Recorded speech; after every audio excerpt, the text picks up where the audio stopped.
Bueno, pues estamos aquí de nuevo una semana más. Buenos días, buenas noches, buenas tardes, buenas las horas que sean donde quiera que estén ustedes en este esférico mundo. Yo soy Mauricio José Schwartz. Esto es El Rey va Desnudo en su versión de los jueves que llamamos revista semanal porque pasamos revista a algunas cosas que nos resultaron interesantes a lo largo de la semana.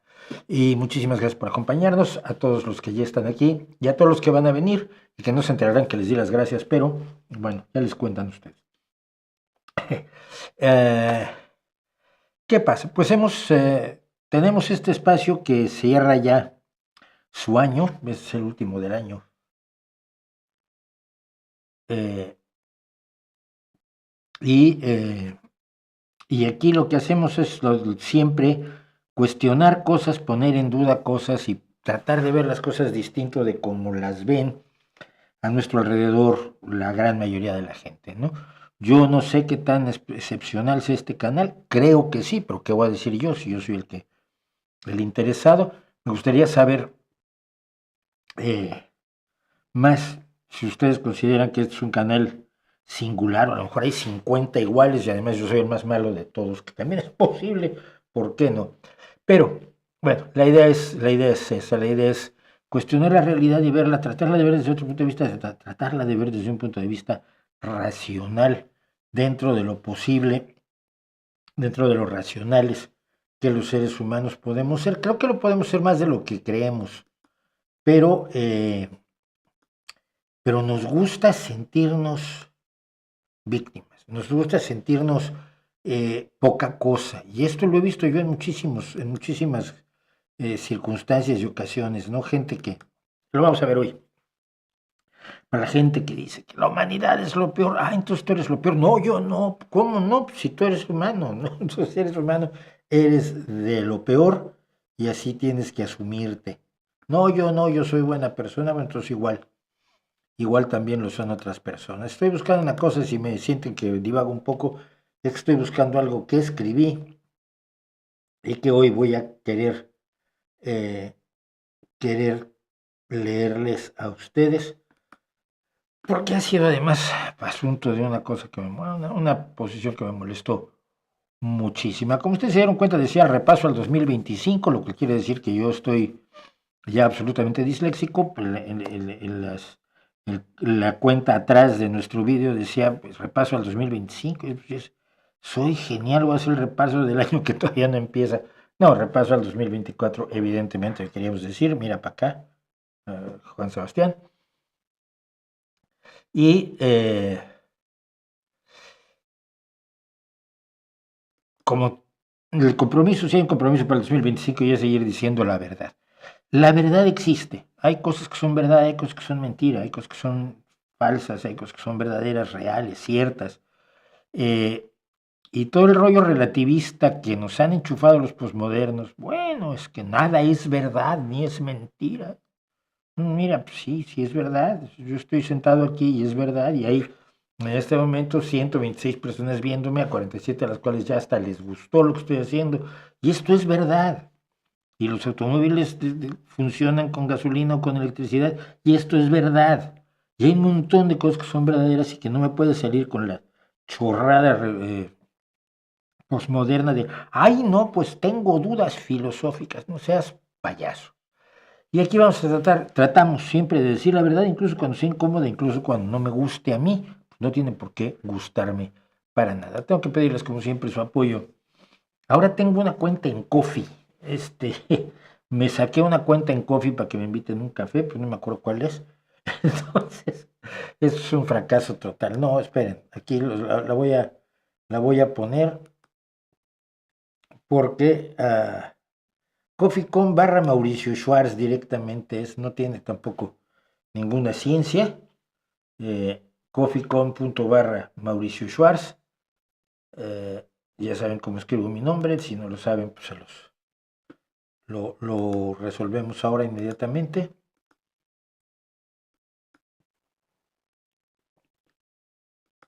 Esto es el coffee que acabo de hacerme para que tengan otra forma de apoyar al canal. Tengo muchos planes para el canal.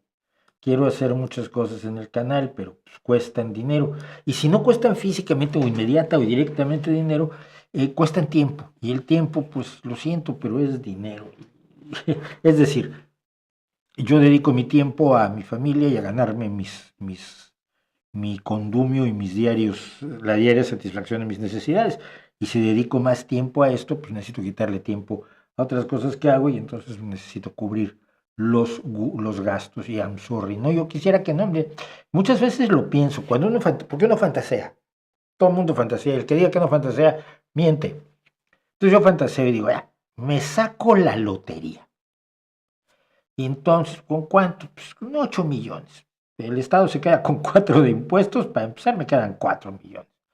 Con 4 millones pongo un estudio bien guapo y ya no tengo que hacer ni Patreon que está arriba a la izquierda, ni PayPal que está abajo a la derecha, ni Coffee que está abajo de todo para pedirles su apoyo económico y en metálico.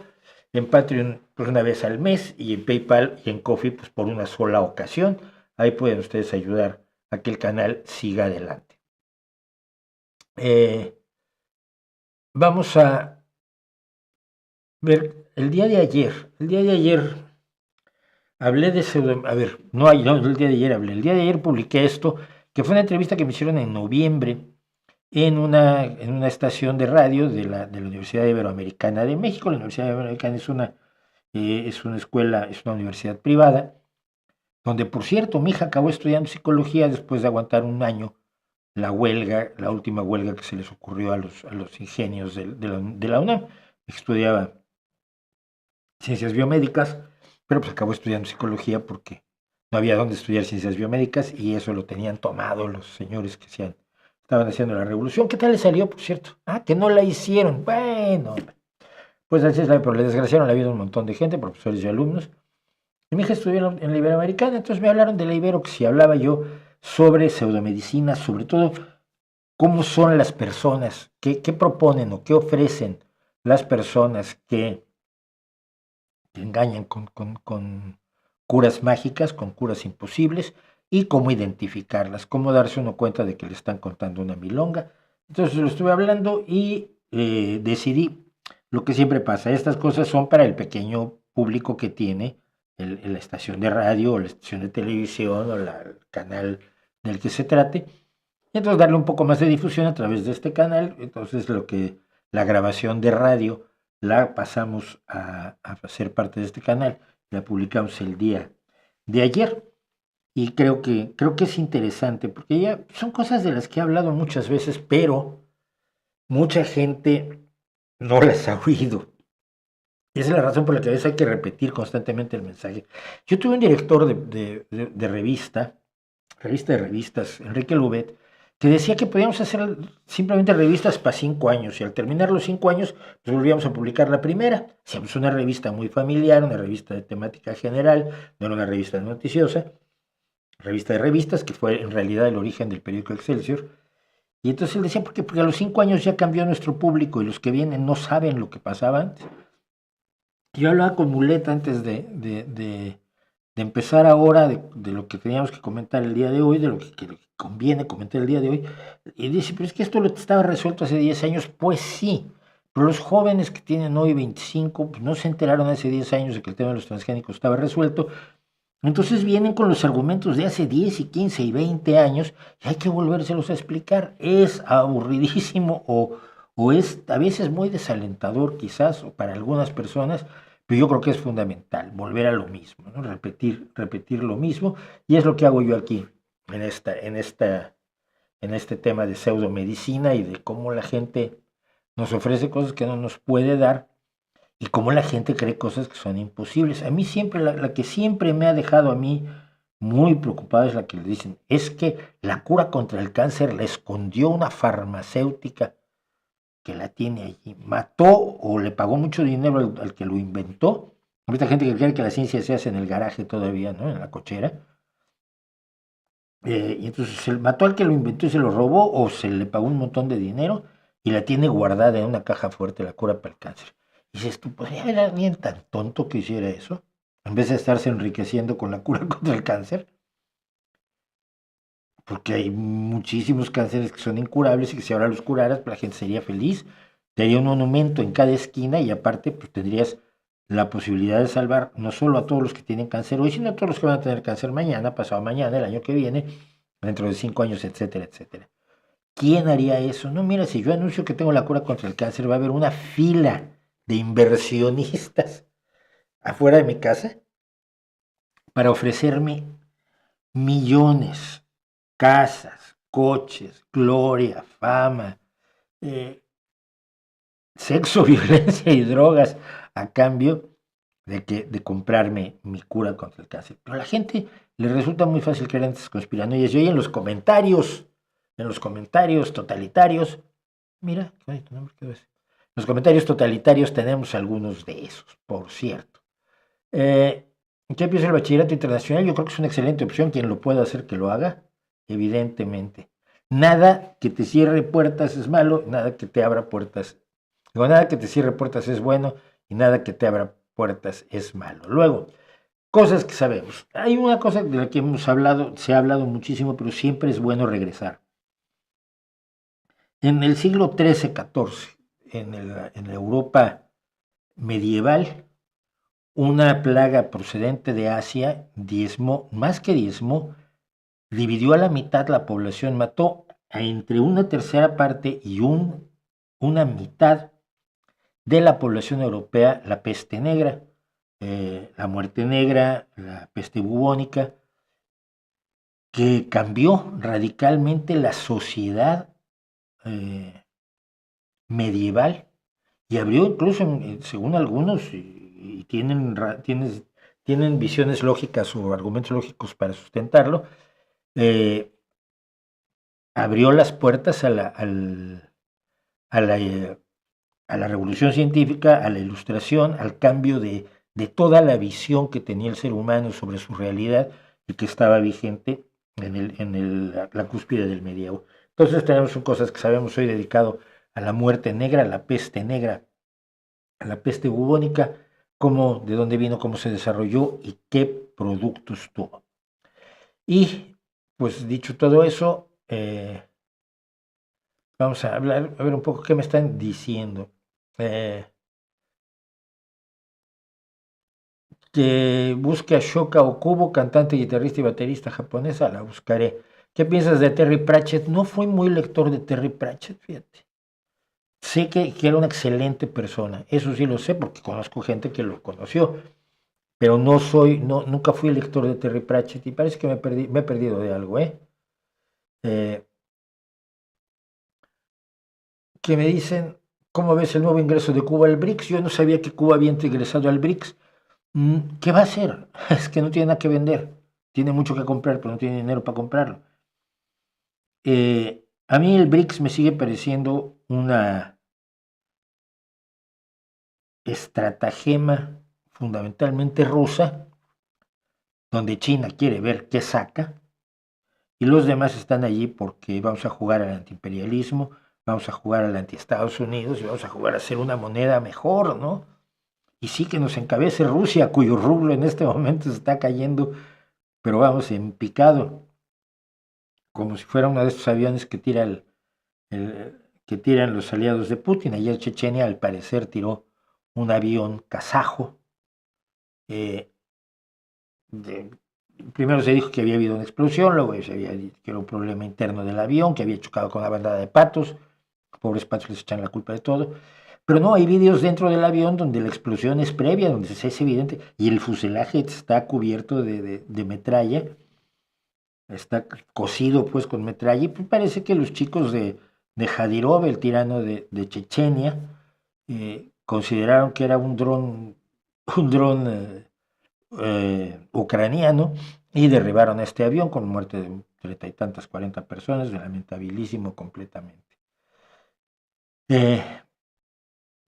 Así que, pues vamos a ver qué más sigue. Vamos, que el hecho de que se organice algo alrededor del intento de liderazgo que maneja Vladimir Putin, a mí me parece que tiene poco futuro. Me parece que tiene poco futuro y lo peor del asunto es esto, si tiene mucho futuro estamos fritos, ¿eh? Estamos fritos. Yo les puedo decir esto, si Putin tiene fuerza suficiente para organizar el imperio europeo que quiere, este canal desaparece. Y yo probablemente también. Así de sencillo es esto. Más decía en el chat, solo llevamos 300 likes, no, son los 240 y hay 82 likes, o sea que hay 158 personas que todavía no se deciden. Sigo haciendo unas matemáticas, una aritmética elementísima. Sí, sigo haciendo una aritmética eficientísima cuando lo intento aquí. Luego quiero decir dos cosas a la vez y no consigo decir ninguna, y la gente piensa que estoy mal del cerebro. Por supuesto estoy mal, pero no por eso. Bueno, Enrique Torres, ¿por qué no hacen estudios serios sobre la conciencia? Yo creo que hay muchos intentos de estudios serios sobre la conciencia. El problema es que no sabes exactamente qué estás estudiando. Estamos conscientes, por ejemplo, sabemos que hay animales que son conscientes de sí mismos. Existe una prueba que se llama la prueba del espejo. Si tú le pintas un punto rojo a un chimpancé o a un delfín, a algunos animales, y se ven en el espejo y hacen así, es evidente que saben que aquel animal que está allí son ellos mismos. Tienen una cierta, lo llamamos conciencia de sí mismos, con la prueba del espejo, ¿no? Hay perros que están conscientes de que el perro que está enfrente es ellos, y hay perros como uno que yo tuve que siempre estuvo buscando al perro que estaba detrás del espejo porque quería jugar con él. Y evidentemente pues no, nunca se enteró. Hay perros que ven la tele. Yo tenía un perro que veía la tele y cuando aparecía un animal, invariablemente le ladraba, salvo si era CGI. Era una cosa maravillosa. Teco, el perro homeópata, ese era maravilloso porque identificaba el CGI con una claridad enorme, en sonido, perdón. O sea, si veía a los dinosaurios que se empezaba a ladrar, pero si oía un rugido de dinosaurio y era un rugido falso, no reaccionaba, pero si oía un rugido de un león, que es un rugido real, entonces empezaba a ladrarle a la tele. Era brutal. Mi actual perro no ve la tele ni sabe por qué son esas cosas que son luces. Dice Eduardo Irigoyen, pongan like, eso ayuda. Sí, miren, cada vez que ponen me gusta, cada vez que se suscriben, incluso cada vez que hacen un comentario, aunque sea para decirme cosas horrorosas, el algoritmo, el tonto algoritmo de YouTube, porque todos los algoritmos son tontos, cuidado, lo registra y entonces dice, pues mira, hay más gente a la que le gusta esto que está haciendo el Mauricio, vamos a recomendárselo a más personas. Mientras que si nadie le da like, nadie le da me gusta, nadie se suscribe, pues no me recomienda con otras personas que podrían ser mi público potencial. Y como no soy, ¿verdad? Como no vivo de esto, no es que yo esté tratando de hacerme de oro atrayendo a mucha gente a este canal, sino porque creo que los temas que tratamos aquí son importantes para otras personas a las que les pueden resultar interesantes. Dice uno que es el único directo que ve, Antonio Grael, Gelvita Minino, que es el único merecedor del título único y diferente, por muchas gracias. ¿Podría decirse que eres humanista? Pues no sé, supongo que sí. Yo estuve en la Unión Internacional Ética y Humanista a través de la Asociación Mexicana Ética y Racionalista, la AMER, representando a la cual alguna vez estuve en un encuentro internacional en Ámsterdam. Fue la última vez que vi a mi queridísimo Paul Kurtz, por cierto. Es otro al que no le gustaba que fumaran, pero él me dejaba fumar porque pues, yo era yo. A diferencia de Richard Stallman y de Mario Bunge, pues, Paul Kurtz sí me dejaba fumar. Cosas de la vida. ¿Crees que el sistema de salud de Estados Unidos mejore? No. Creo que va a empeorar y va a empeorar notablemente. Mira, han puesto a cargo de Medicare y Medicaid a un señor, al doctor Mehmet Oz, que primero que nada es un promotor de pseudomedicinas, es un vendedor de embustes médicos, sobre todo cuestiones para adelgazar. Vendía muchas cosas para adelgazar, pero durante la pandemia también estuvo recomendando cosas que no servían para la COVID. Y él es socio de una empresa de lo que llaman, no me acuerdo cómo se llama, el Medicare extendido o el Medicare. Es un Medicare que no lleva el gobierno, sino que es otra compañía de seguros que hace lo mismo que Medicare, pero cobrándote un poquito más, te da alguna cosa más. pero fundamentalmente es un proceso de privatización de los dos únicos seguros, de los tres seguros públicos que hay en los Estados Unidos: Medicare, Medicaid y CHIPS, que es para niños. Medicare es para uno es para mayores de 65 años, otros para personas que tienen problemas muy graves, y finalmente le pagan a hospitales privados. No hay hospitales públicos en Estados Unidos, ya lo explicamos. Si un señor cuyo negocio es destruir a Medicare para que la gente que tiene seguro pagado por el gobierno tenga ahora un seguro pagado por ellos mismos, ¿cómo lo pones a cargo de Medicare, no? Es como el de SpaceX, que lo pones a cargo de la NASA. ¿Cuántos contratos le va a dar a la compañía de cohetes interespaciales de Jeff Bezos, o cuántos le va a dar a Boeing? Pues no, se va a dar todos los contratos él mismo, porque es el director de SpaceX, que es la empresa de Elon Musk, del copresidente Elon Musk. Entonces, con el tema de salud y con Robert F. Kennedy al frente, no, la salud en Estados Unidos va a empeorar brutalmente, brutalmente. ¿Crees que la salud y educación universal debería ser requisito de una democracia? Personalmente creo que sí. Una democracia no es solo votar, lo he dicho en muchas ocasiones, incluye un montón de cosas, y entre ellas la garantía de ciertos derechos y ciertas libertades, que son precisamente las que te niegan las otras formas de gobierno: las oligarquías, las cleptocracias, las aristocracias, las monarquías, las dictaduras, las tiranías, etcétera, etcétera. Yo creo que el bienestar fundamental de la población para que tenga una vida digna es fundamental para la democracia, porque si no tienes una vida digna, eres un votante muy poco dado a saber qué estás votando. Cuando tienes salud, cuando tienes educación, cuando tienes una vida digna, tienes una capacidad de analizar la oferta política que tienes a tu alrededor, y por lo tanto de votar con un poco más de raciocinio, creo yo. ¿Vas a entrevistar al Brujo Mayor para las predicciones de 2025? No puedo, se murió hace un tiempo. El miserable Toño Vázquez Salva, al que yo conocía, ese desgraciado. Cuando yo trabajaba en Editorial Posadi, estamos hablando de 1983, 84, por allí. Él escribía en Supermente, en las dos revistas que hacíamos, aparte de la revista Duda, se hacía Contactos Extraterrestres y Supermente. Y en Supermente, Antonio Vázquez Salva tenía un curso de telepatía para niños y convencía a los padres de que les iba a enseñar telepatía a sus hijos. Y yo ya desde entonces, y de esto hace ya un porrón de años, me pareció un absoluto desvergonzado, y lo siguió siendo toda su vida. Luego se apoderó del negocio de Catemaco, se hizo de oro, ganó millones con los cuentos de los brujos de Catemaco, de los cuales él era el líder, jefe y responsable de la taquilla. Pues siempre fue una persona absolutamente despreciable. No lo digo porque esté muerto, ya era despreciable cuando estaba vivo. Entonces no se le puede entrevistar, afortunadamente.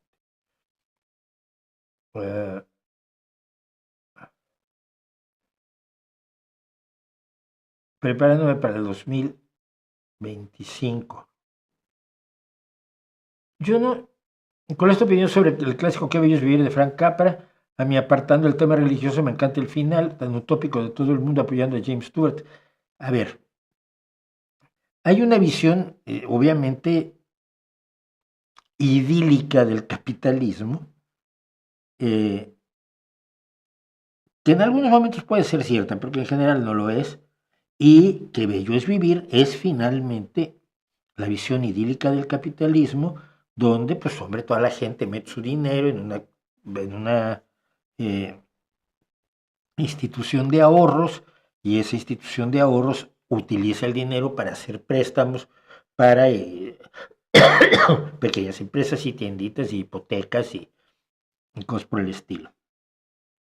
y cobra unos intereses justos y correctos y le paga sus intereses a las personas que depositaron sus ahorros.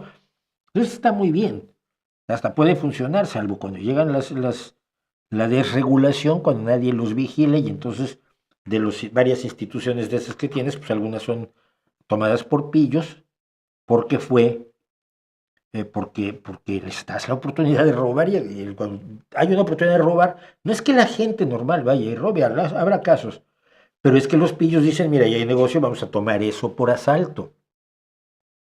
La delincuencia va donde la dejan funcionar. ¿Qué fue lo que pasó? Cuando se desregularon las empresas como estas que tiene James Stewart en Qué Bello es Vivir, que es un savings and loans, una caja de ahorros y préstamos. Cuando se desregularon hubo un desastre económico pero brutal en Estados Unidos. La crisis de los S&L, Savings and Loans. Entonces, es utópico, es bonito, es fantasioso, es idílico, pero, pero mientras tengamos claro que es eso, es una película clásica de la Navidad, ¿no? No me acuerdo quién hace el papel del ángel, por cierto, que es buenísimo. Es extraordinario, porque James Stewart pues, hace el papel de James Stewart, nunca hizo otro, ¿no? Él siempre hizo exactamente el mismo papel, pero no me acuerdo el nombre del actor, que era magnífico, eso me lo recuerdan después. Entonces, bueno, me parece una buena película, una bonita película sobre una fantasía de algo que en la realidad pues, no funciona siempre así, como debería, por lo menos, ¿no? Eh, ¿Cuáles serían las 5 fotografías en su opinión definen este año? Ni idea. No vi muchísima fotografía este año, no, no me atrevería, porque serían además fotografías que tendrían que ver con las noticias, y en ese caso mejor hablemos de las noticias, y vamos a hablar de noticias antes de explicándole antes a Augusto Guzmán que yo no soy el rey desnudo, hijo. Yo soy el niño que dice que el rey va desnudo. No es un título mío, es lo que yo grito. El rey va desnudo, a ver si te vas a enterar. Dice el señor Frodo, vi las fotos del fuselaje del avión y efectivamente parece que lo cosieron a tiros con artillería antiaérea. Pues sí, es que todo parece indicar que fue derribado por las fuerzas del salvaje Jadirov. Ah, y una más a Augusto Guzmán, ya que lo reñí por decirme el rey desnudo que no lo soy. Dice, ¿todo millonario ha conseguido su fortuna a partir del dolor de otras personas o aprovechando recursos públicos o existen fortunas legítimamente logradas? Existen fortunas legítimamente logradas, por supuesto. Repito, esto lo voy a repetir las veces que sean necesarias porque creo que es uno de los puntos clave de la concepción de la sociedad que podemos manejar desde la izquierda, ¿no?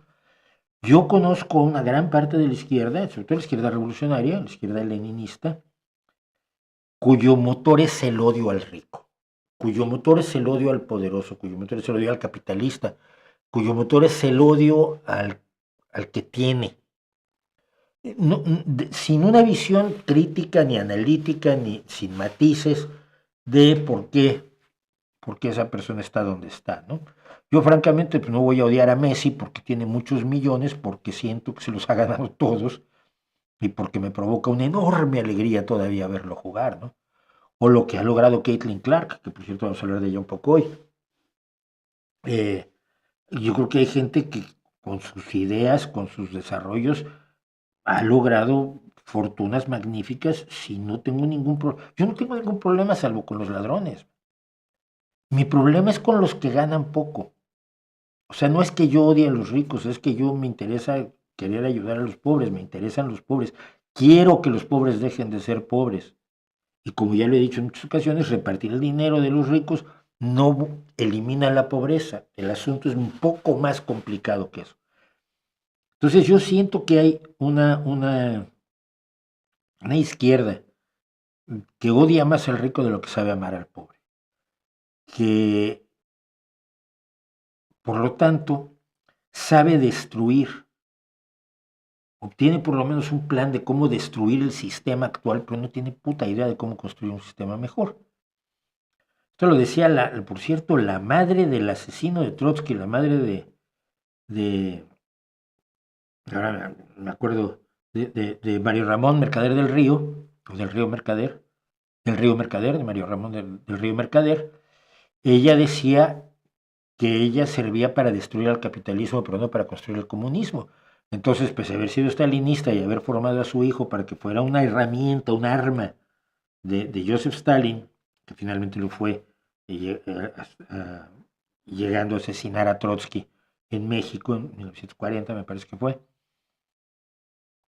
La madre, Caridad Mercader, que el día que vio que su hijo, que cuando vio que su hijo no salía del asesinato de Trotsky porque pensaban que podía huir, pues ella se fue y ya lo dejó, ¿no? Hay que encarcelen a mi hijo. Total, es su destino revolucionario.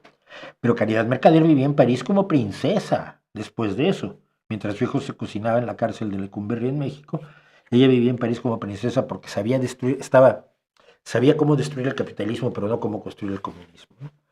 Entonces, yo, salvo los que son fortunas que dices esto es absolutamente ilegítimo, mi problema no es con los ricos, el problema es cómo acabar con la pobreza, cómo darle una vida digna a todos, cómo dar las herramientas necesarias, cómo construir las sociedades y las herramientas necesarias para que no exista la pobreza y la miseria lacerante que vemos porque la vemos en todos lados, la vemos en Estados Unidos. Así que yo creo que hay, por supuesto, fortunas legítimamente logradas y no, el problema es multiplicar la riqueza. Si la riqueza se multiplica y hay gente que se apodera de grandes cantidades de esa riqueza, si lo hace legítimamente, pues mira, lo siento, ¿no? Pero que tenemos que conseguir que gran parte de la riqueza nueva que se genera, porque el mundo genera hoy una riqueza que hace 200 años era inimaginable, pues que más de esa riqueza llegue a las personas que más la necesitan y que muchas veces colaboran de una manera intensísima en lograrla, ¿no? George Orwell decía que todos los que tenemos una vida medianamente cómoda se la debíamos a los que habían trabajado y se habían dejado la vida en las minas y en los campos. Y es cierto, no puedes negarlo, que el hecho de que tú tengas internet en parte es gracias al que en el campo se trabaja tan duro y gana tan poco que te permite a ti comprar alimentos a un precio inimaginable en años anteriores, en épocas anteriores de la humanidad, y que te sobre dinero para poderte pagar internet. Eso es la conciencia social fundamental que tenemos que tener, creo yo. Y en ese sentido, si tienes esa conciencia, pues hombre, trabaja o ayuda o colabora a que poquito de lo que te sobra a ti revierta a quienes te hicieron el favor de hacer de hacer la vida que estás disfrutando hoy en día. De hacer la vida que estás, y nadie de los que me está viendo disfruta, está en la calle sufriendo y destrozado. Somos privilegiados, somos clase media acomodada. Y con respecto a lo que eran nuestros tatarabuelos, nuestros bisabuelos, lo vuelvo a decir, mi bisabuelo materno, que es el único que conozco, mi bisabuelo paterno no tengo idea quién es, mi bisabuelo materno está registrado como labrador en su acta de nacimiento, en su fe de bautismo, aquí en el Palacio de Ardizana, ¿no? En un pueblo pequeñísimo del que proviene mi familia materna. Así que, qué interesante sería hablar sobre Israel y el genocidio que está cometiendo. Bueno, hasta ahora no se ha podido determinar, no se ha determinado que cumpla los requisitos de un genocidio según el Tribunal Penal Internacional.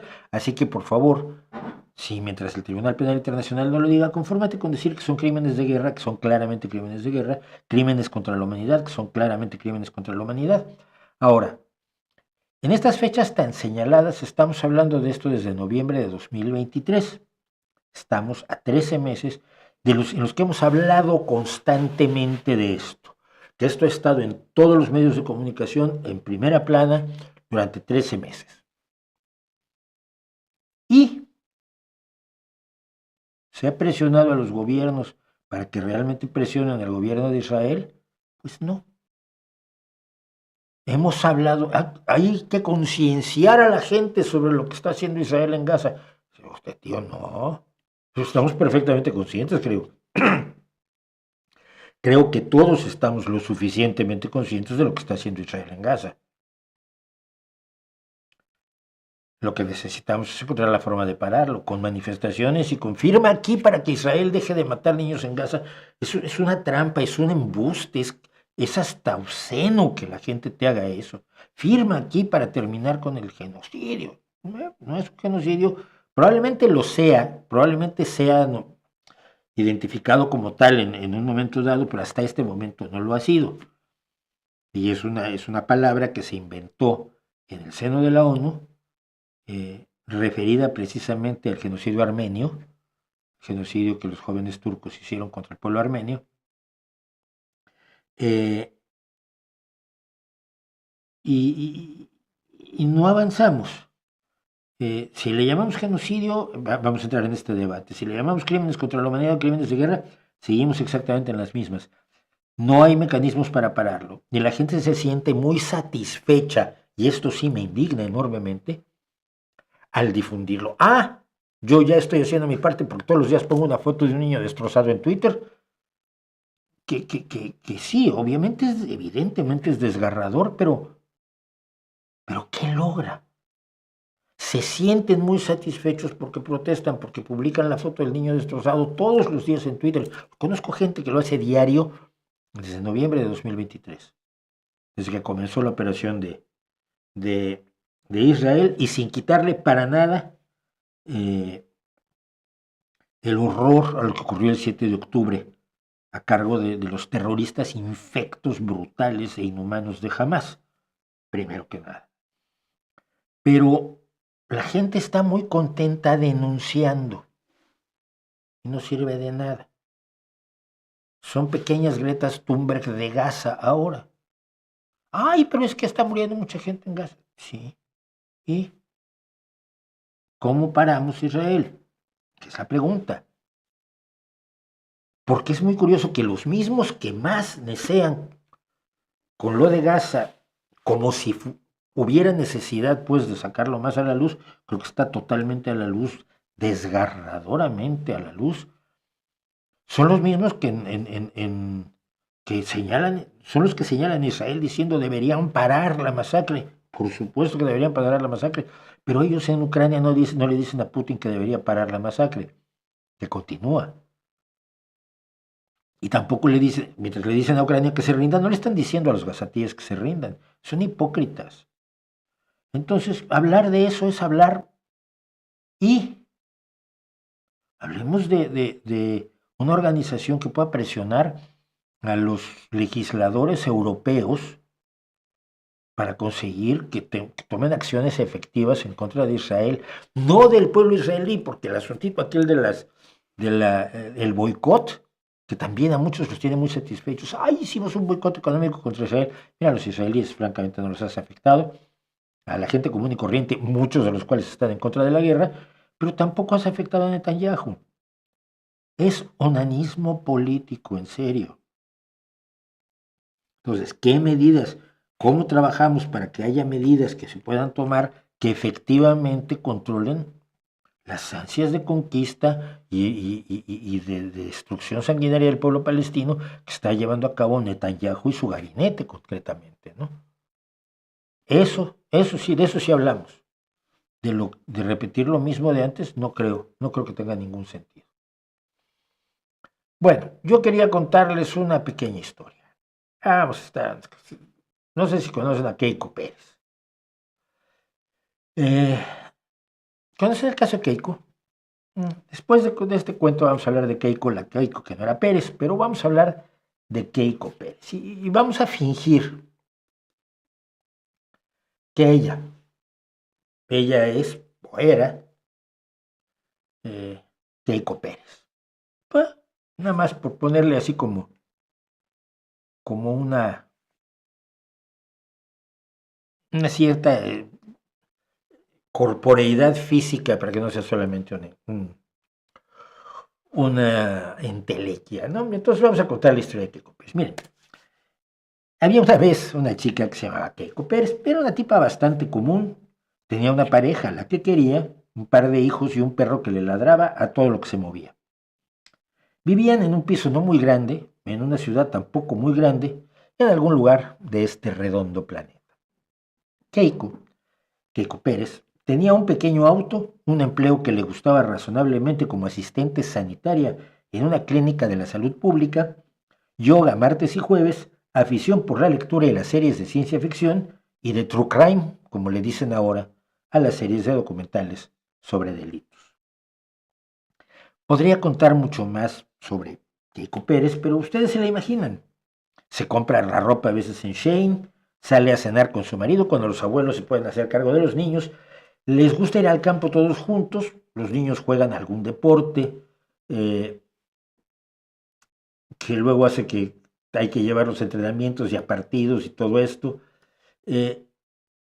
Sin ser promedio, Keiko era una mujer bastante común, que unas 30 y pocos años tenía, 30 algunos. Se parecía mucho pues a sus amigas a las que veía cada 2 o 3 semanas, salían a tomar café, a una cerveza, contarse cosas. Una noche, cuando venía caminando hacia su casa después de tomar algo con sus amigas, Keiko sintió que la seguían. Miró hacia atrás, pero no había nadie. Sin motivo alguno levantó la vista y vio que había una luz sobre ella. Una luz que se fue haciendo más y más y más potente, y de pronto Keiko sintió que perdía el conocimiento. Cuando abrió los ojos, Keiko estaba recostada sobre las raíces de un árbol. De día, en un lugar totalmente desconocido, un bosque con aspecto más o menos selvático, pero no de la selva estilo Hollywood, sino de esta selva más real, más calurosa y con el olor a la selva real. El ruido de unos monos en la lejanía la sobresaltó un poco, pero más la sobresaltó el hecho de descubrir que estaba totalmente desnuda. Miró rápidamente a su alrededor por ver si había alguien que le estuviera mirando, pero no había nadie. ¿Qué pasaba? ¿Cómo había llegado hasta allí? ¿Y su ropa? ¿Y sus zapatos? Mientras se preguntaba esto, como en una de sus series de ciencia ficción, Keiko vio cómo se materializaba ante sus ojos un holograma. Un ser de aspecto entre molusco, payaso de fiestas infantiles y motor de patinete la miraba con 8 ojos que parpadeaban aleatoriamente. Hola, Keiko, le dijo el ser, estarás agradecida. ¿Qué? ¿Dónde estoy? ¿Quién es usted? ¿Qué quiere de mí? Pensó en decir Keiko, pero se dio cuenta que todos esos eran lugares comunes de películas malas, así que simplemente miró al extraño ser del holograma. No es necesario que nos agradezcas. Por desgracia, no podemos hacer lo mismo con más seres humanos, pero si este experimento funciona, lo intentaremos. ¿Experimento?, dijo Keiko en voz baja. Sí, te hemos rescatado para devolverte a tu entorno natural. ¿Rescatado de qué? La contaminación, las exigencias de trabajo, el rol de mujer abnegada, el dinero, la publicidad, el alcohol, todas esas cosas antinaturales con las que te han rodeado. ¡Eres libre! Estás de vuelta en tu hábitat original, en el bosque que luego se llamará Jarena, en Etiopía, en las montañas Beil, y 160.000 años antes de cuando tú vivías.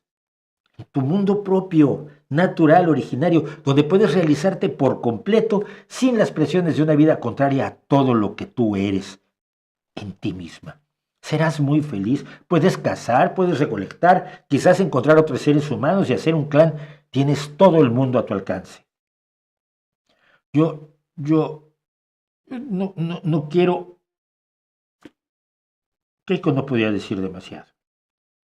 Rápidamente el personaje le dijo, nos tenemos que ir, estos viajes en el espacio-tiempo son carísimos y nuestra ONG no tiene tantos recursos. Disfruta tu libertad y tu entorno natural, volveremos en unos años. El holograma se desvaneció. Keiko no tuvo tiempo ni siquiera de intentar empezar a procesar lo que le había dicho el ser, de valorar si era cierto o si podía ser cierto, cuando escuchó detrás de ella un gruñido apagado. Se volvió y vio a pocos metros a lo que, de haber estudiado zoología evolutiva, que no estudió, habría sabido que era un calicotérido, un gigantesco depredador relacionado con el oso de hace 160.000 años. el calicotérido avanzó hacia ella.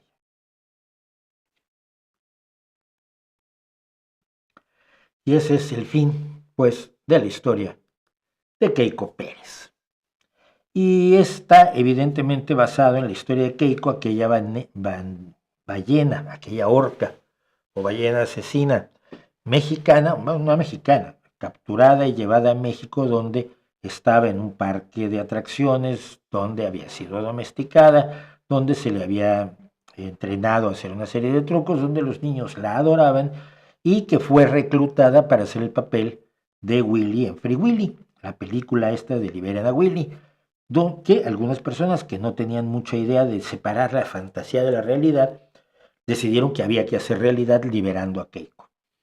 Keiko fue, creo que comprada al parque mexicano donde estaba, trasladada a Noruega, donde viven las demás orcas.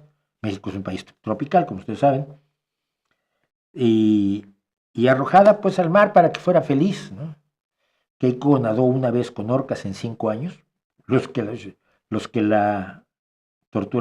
llevaron decían que había logrado, finalmente habían tenido la oportunidad de nadar con orcas. Una vez, en cuanto vio seres humanos, regresó. Oye, cazar, no cazaba nada.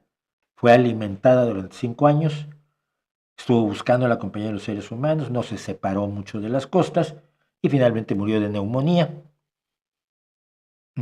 Años antes de cuando moriría normalmente una orca. Una orca vive 35 años, tanto en cautividad como en medio natural, y Keiko murió, me parece, de 20 años de edad. Entonces, pues ahí este pequeño divertimento con la idea de que, ¿qué haría usted si lo devuelven a su medio natural? Porque su vida es totalmente artificial. Bueno,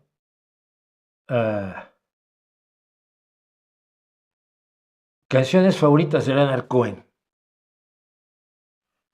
Chelsea Hotel, sin duda. The Future.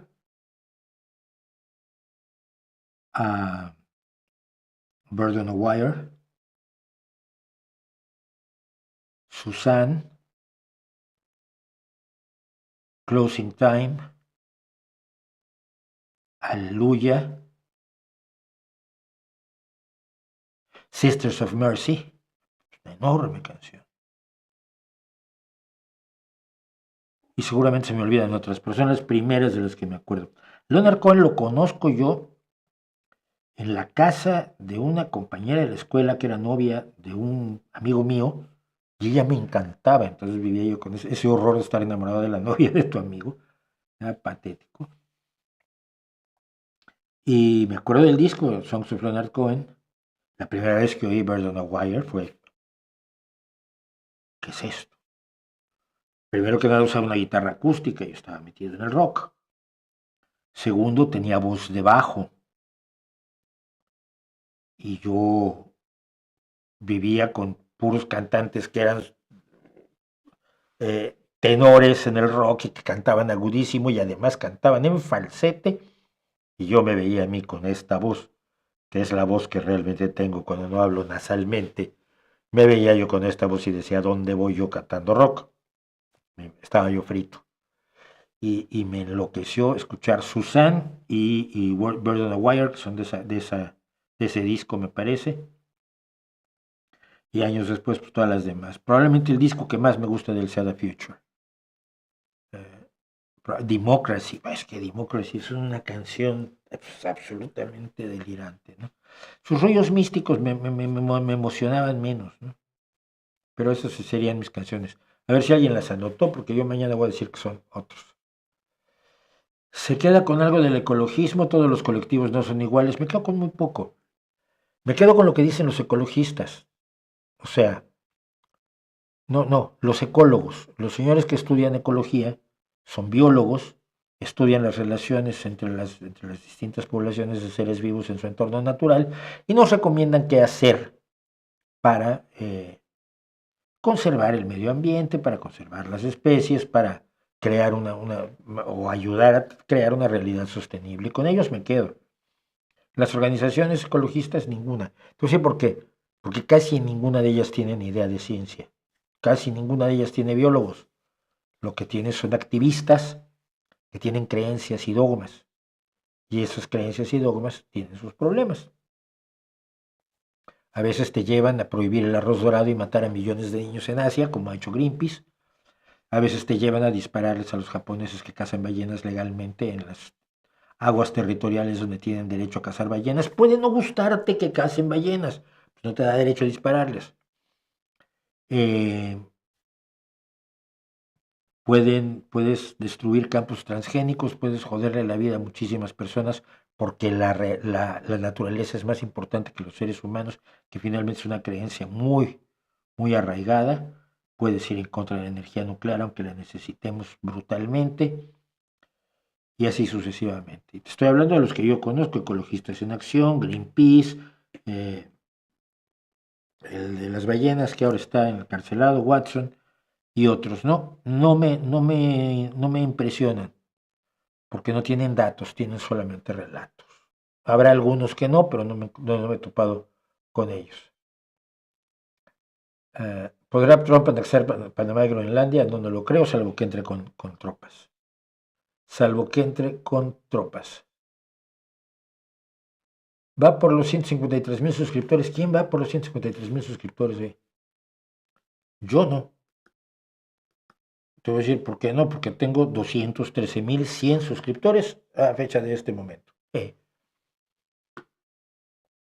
¿Crees que puede haber otra guerra civil en El Salvador? Espero que no. Ya has de conocer sobre la corrupción de Bukele, militarizado el Estado y la violación de derechos humanos en El Salvador. Todo eso lo sé. Pero espero que se pueda desactivar sin que haya otra revolución. Mira, El Salvador, de todos los países donde se llevó a cabo la Guerra Fría, porque lo que se llevó a cabo fue la Guerra Fría, sin que ni soviéticos ni estadounidenses dispararan un tiro ni perdieran un solo efectivo, de todos los países donde se peleó la Guerra Fría, en América Latina, los centroamericanos llevaron la peor parte. Y de los centroamericanos, El Salvador llevó la peor parte. Yo conocí gente que luchó incluso en El Salvador. La brutalidad de la guerra civil salvadoreña fue absolutamente estremecedora. Los jóvenes hoy no lo saben. No saben lo que fue la guerra civil en El Salvador. Yo desearía muy poco que volviera a haber una situación así en ese país, absolutamente, ¿no?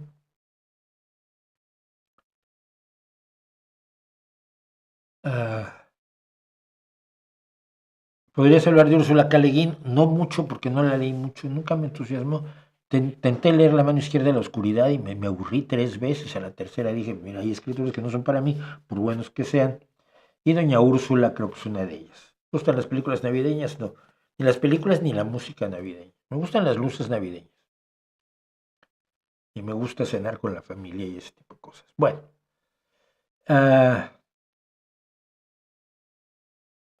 ¿Crees que el nacionalismo que alientan los Juegos Olímpicos es algo negativo? No, porque es el nacionalismo menos tóxico, ¿no? Porque finalmente, salvo que tengas tú un equipo extremadamente potente en todas las especialidades, cosa que veo muy difícil, cuando tú ves los Juegos Olímpicos, pues sí ves a los tuyos, pero al fin y al cabo luego eres fan de Simone Biles, que es estadounidense, o eres fan de la saltadora ucraniana que volvió a romper récord, ¿no? O eres fan del tirador turco, es turco, sí, el tirador es que disparaba así y se llevó la medalla. Es decir, no ejerces un nacionalismo como el de la UEFA, por ejemplo, ¿no?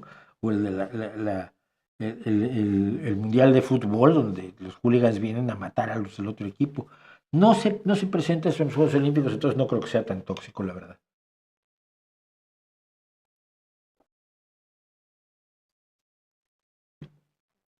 ¿Qué opinas? Dice Javier Jiménez, de que la inteligencia artificial recomiende cosas como meditación, yoga, mindfulness. Suele usar la IA para experimentar y no parece diferenciar entre ciencia, pseudociencia y creencia. No es inteligente, es artificial, pero no es inteligente. Son modelos de lenguaje que buscan reunir palabras, pero no conocen los conceptos de las palabras. Yo le pido mi biografía de cuando en cuando a ChatGPT, pues me divierte muchísimo. Me atribuye una pila de libros que nunca escribí y casi nunca pone ninguno de los que sí escribí. Y cuando tengo 17, oye, alguno tenías que acertar, ¿no? Pues no, me atribuye unos libros que nunca escribí. Me atribuye premios que nunca gané, pero no menciona los pocos premios que sí he ganado en la vida.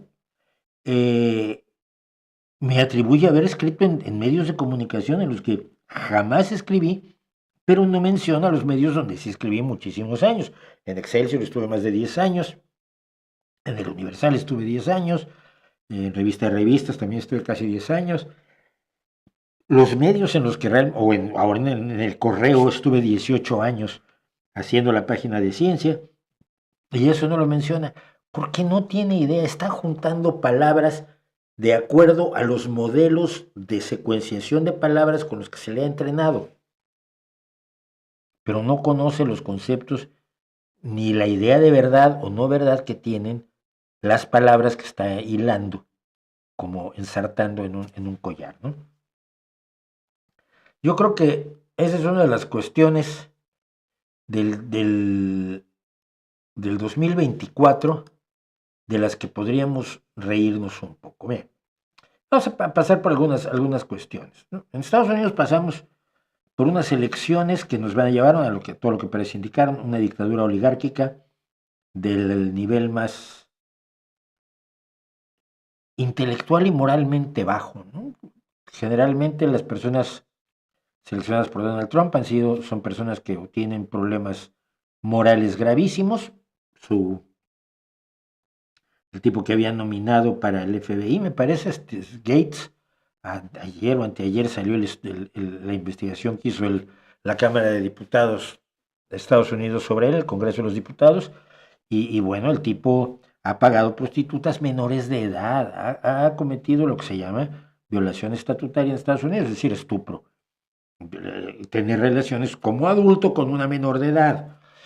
Ha consumido drogas, ha pagado prostitutas cuando en Estados Unidos es ilegal la prostitución, salvo en un par de sitios, en Las Vegas, uno de ellos. En fin, que el tipo es moralmente absolutamente despreciable y además ha traficado con mujeres a las que ha llevado a lugares para que otros tengan sexo con ellas para beneficio de él. Es de lo más despreciable. Yo defiendo siempre a las prostitutas, pero no a los que negocian o trafican con las prostitutas, ¿no? Hemos hablado del doctor Oz hoy, ¿no? Es un tipo que tiene negocios sucios y que recomienda cosas absurdas, de Kennedy, de la persona que está encargándole la inteligencia nacional, que es una persona que está totalmente entregada a Putin y a Bashar al-Assad y al gobierno de Irán, Tulsi Gabbard se llama, etcétera, etcétera. Toda la nómina de candidatos a ocupar puestos de responsabilidad en los Estados Unidos, según nos los ha ido dando a conocer Donald Trump, que dentro de 24 días toma posesión, 25 días, pinta un panorama de absoluta oligarquía, de lo que es, le entregas un trozo del pastel a alguien para que lo explote a su beneficio mientras te sea leal a ti, lo que hacían los tiranos de toda la vida. No estás nombrando a gente que sea eficaz para la gestión de los elementos gubernamentales que van a tener como objetivo prestarles servicios a la población, resolver problemas de la población, etcétera, etcétera, ni mucho menos. Es una cuestión de patrimonialismo del poder absoluto. Creo que defender en este momento el proyecto de Donald Trump, que algunos decían que existía, que yo nunca vi, es una vergüenza. Por supuesto va a perdonar a todas las personas que participaron en el intento de golpe de Estado del 6 de enero de 2021, que serán, por supuesto, sus fuerzas paramilitares posteriores, sus SS o sus SA. Yo creo que con eso tenemos que preocuparnos.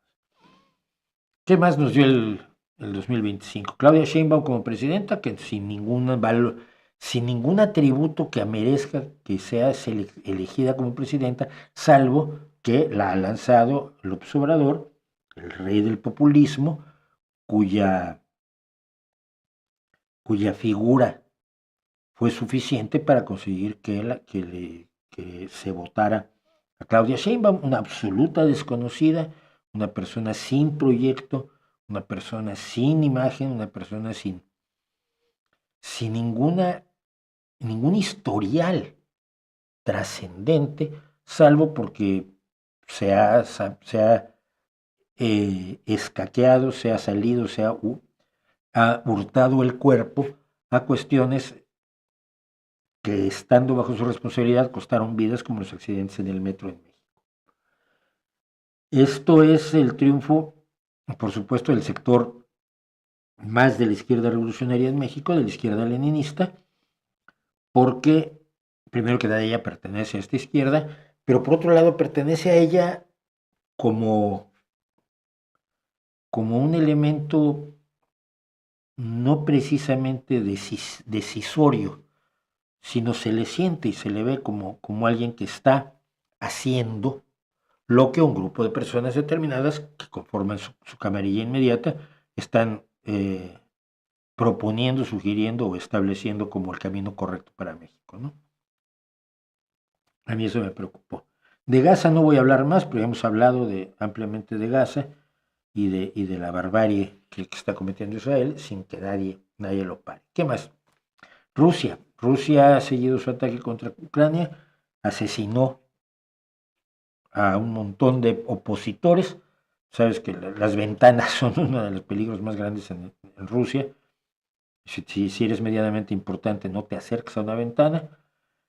Pero está el asesinato de Navalny, el principal opositor de Putin, el que podía ganar a las elecciones a Putin, y que tampoco era un tipo de izquierda simpático ni agradable, era un tipo bastante de derecha, bastante racista, pero por lo menos un demócrata que no creía en el imperio que promueven Dugin y Putin.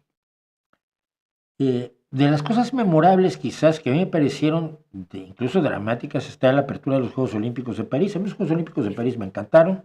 Estuve en París unas semanas antes, unos par de meses antes,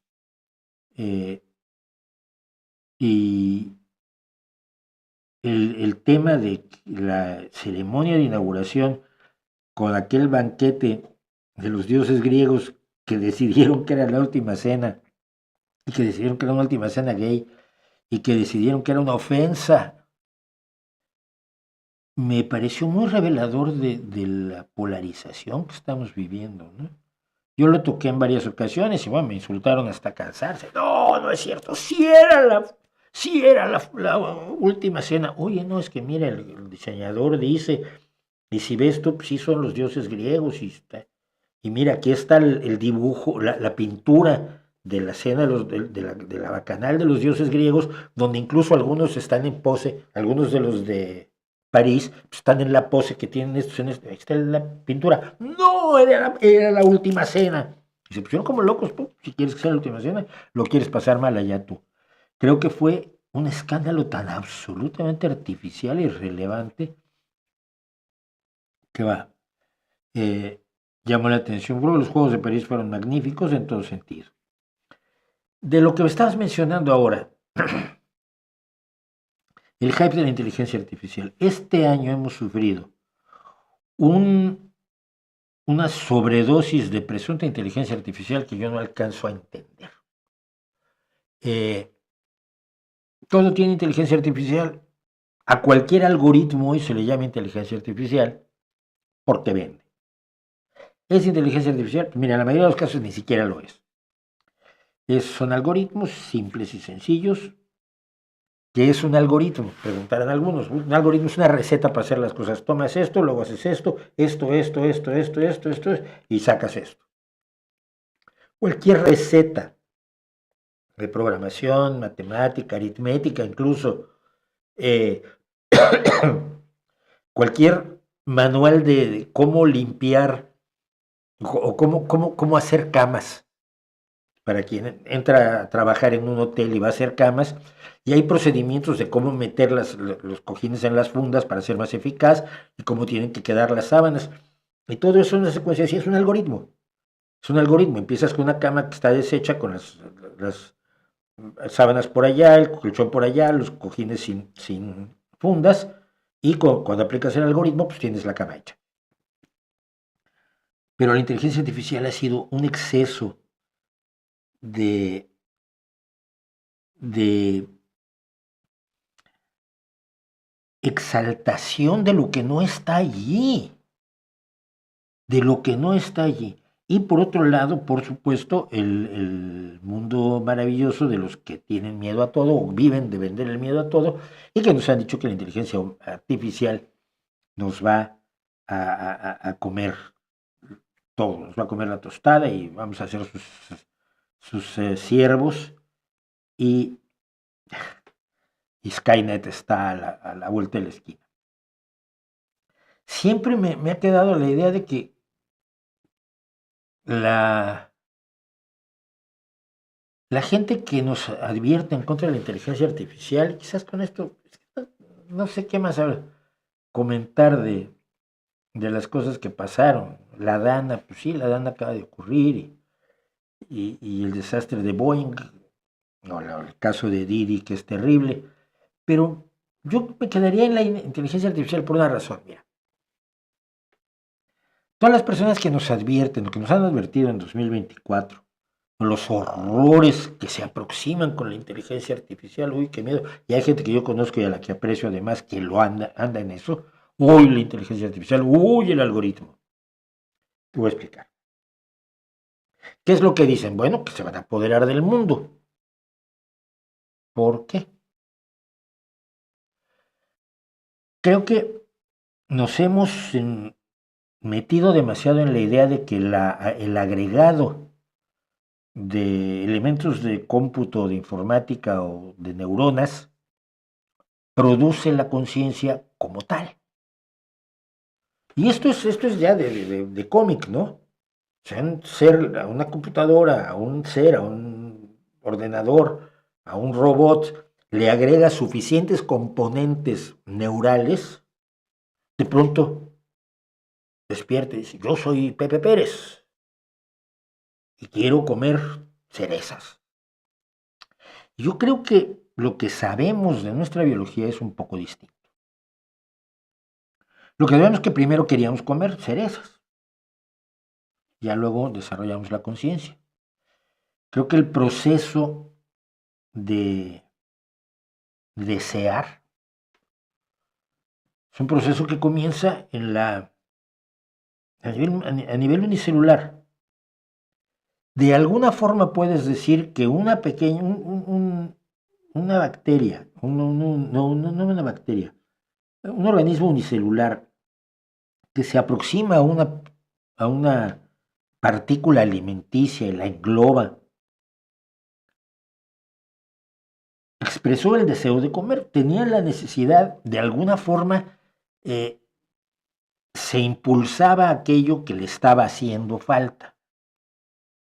Y tiene algún mecanismo fisiológico que no hemos comprendido todavía para ir a la partícula alimenticia, absorberla, digerirla y convertirla en parte de sí mismo y de la energía que necesita para funcionar, este paramecio que me estoy inventando. Yo siempre le pregunté una cosa a los psicólogos cuando me daban clases de psicología, luego por eso me echaron de la escuela. Pero yo les preguntaba a los psicólogos, oye, mira, cuando un paramecio hay una partícula venenosa, esto se puede ver en el microscopio, y un paramecio va hacia la partícula venenosa y de pronto la detecta que está soltando al medio acuoso en el que se encuentran partes partes del veneno, lo detecta y retrocede. Fíjate, complicadísimo eso. Sabe que lo que está ahí enfrente es venenoso, ha encontrado los primeros indicios del veneno, retrocede y luego arranca en otra dirección. Nunca queda, no hay una dirección predeterminada a la cual arranque el paramecio, esto es cierto, pero nunca arranca de regreso hacia el lugar donde está la partícula venenosa. Esto quiere decir que así sea por un instante, se acuerda que Payano. regresa y se lanza en otra dirección, pero no para allá. O sea, tiene percepción, tiene una toma de decisión, por primitiva que sea, y tiene una memoria durante un instante. ¿Me puedes explicar eso o no? Y tú me vas a explicar por qué los señores, a los señores nos gustan las señoras. No. Es decir, realmente las pretensiones de cosas como el psicoanálisis pues, resultan absurdas junto a esto, ¿no? Pero yendo hacia la inteligencia artificial.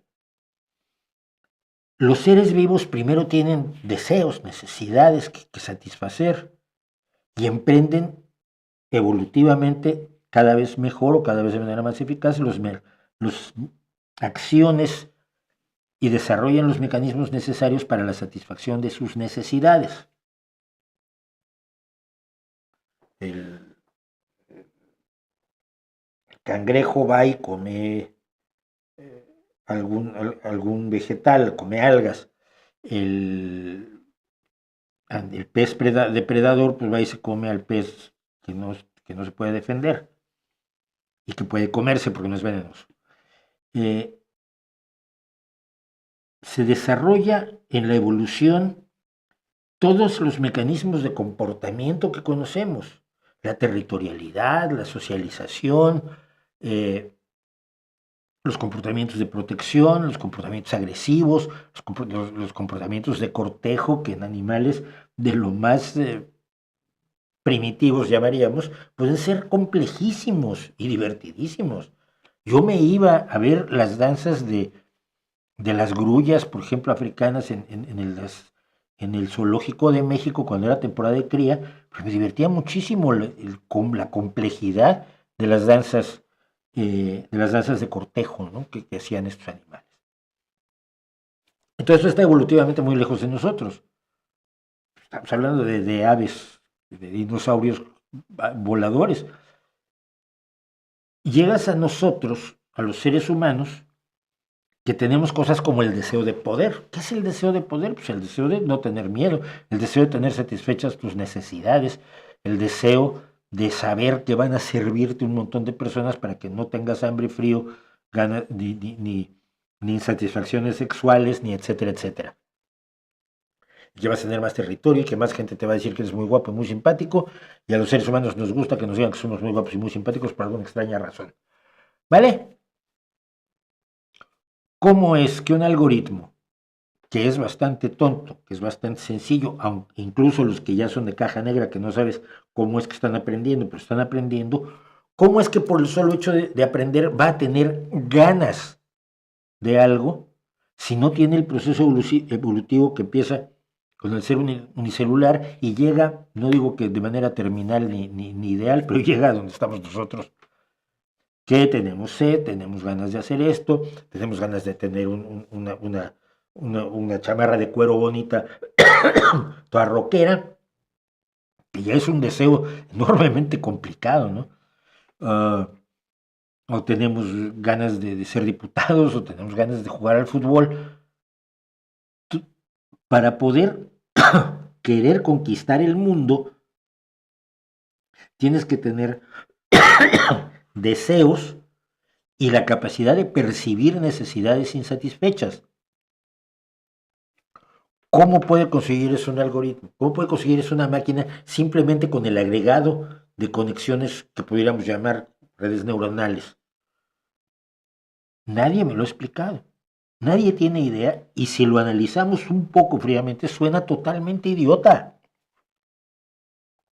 No tiene las herramientas que fundamentalmente son fisiológicas y anatómicas necesarias para querer conquistar el mundo. Conquista el mundo.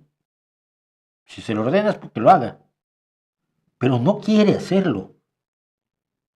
Carece de voluntad y no la va a desarrollar por el simple agregado de información, porque ningún ser lo hizo mediante el simple agregado de información. Primero agregamos un montón de desarrollos evolutivos que crean la subjetividad humana que te lleva a decir, yo quiero invadir Polonia.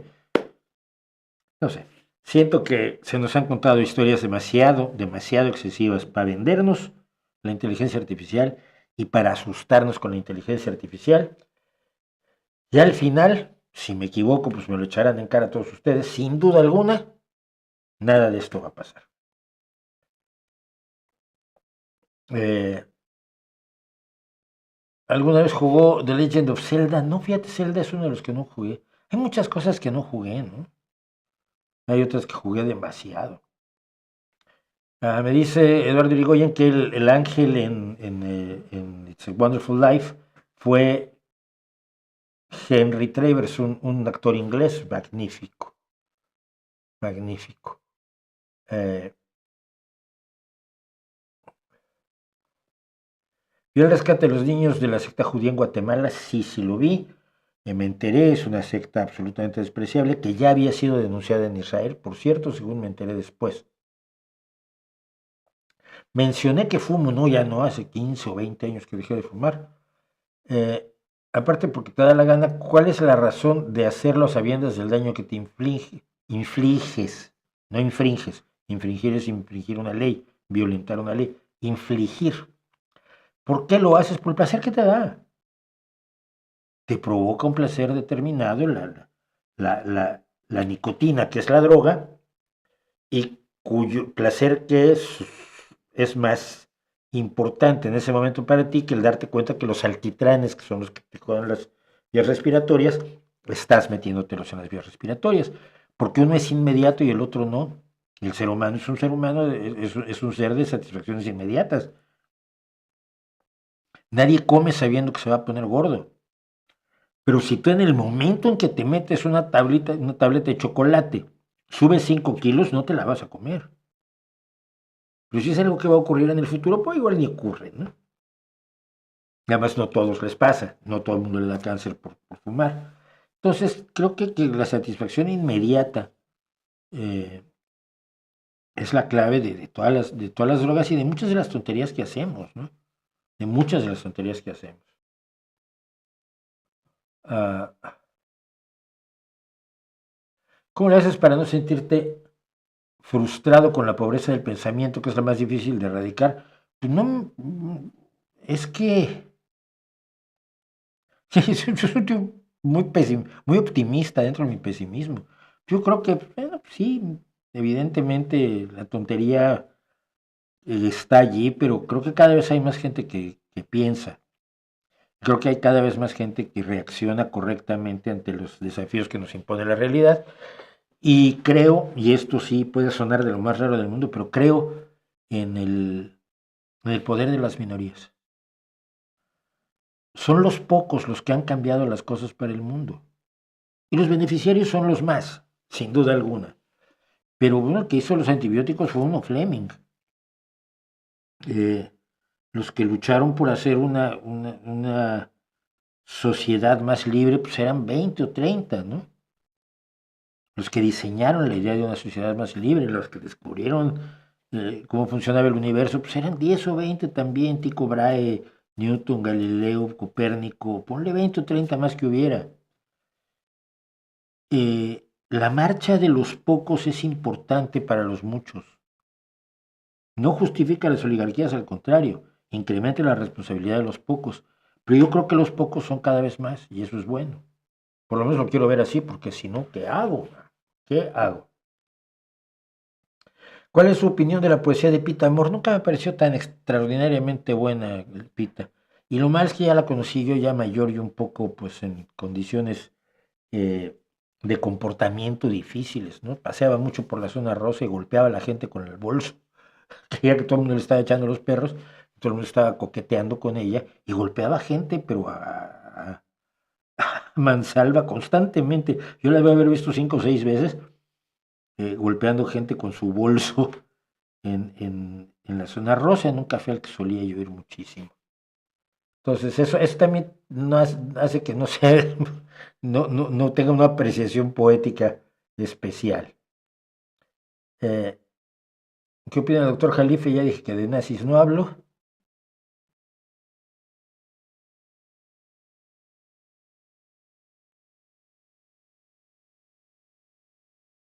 Ah, Bueno, vamos a hacer, decíamos, nuestras cosas que sabemos. En,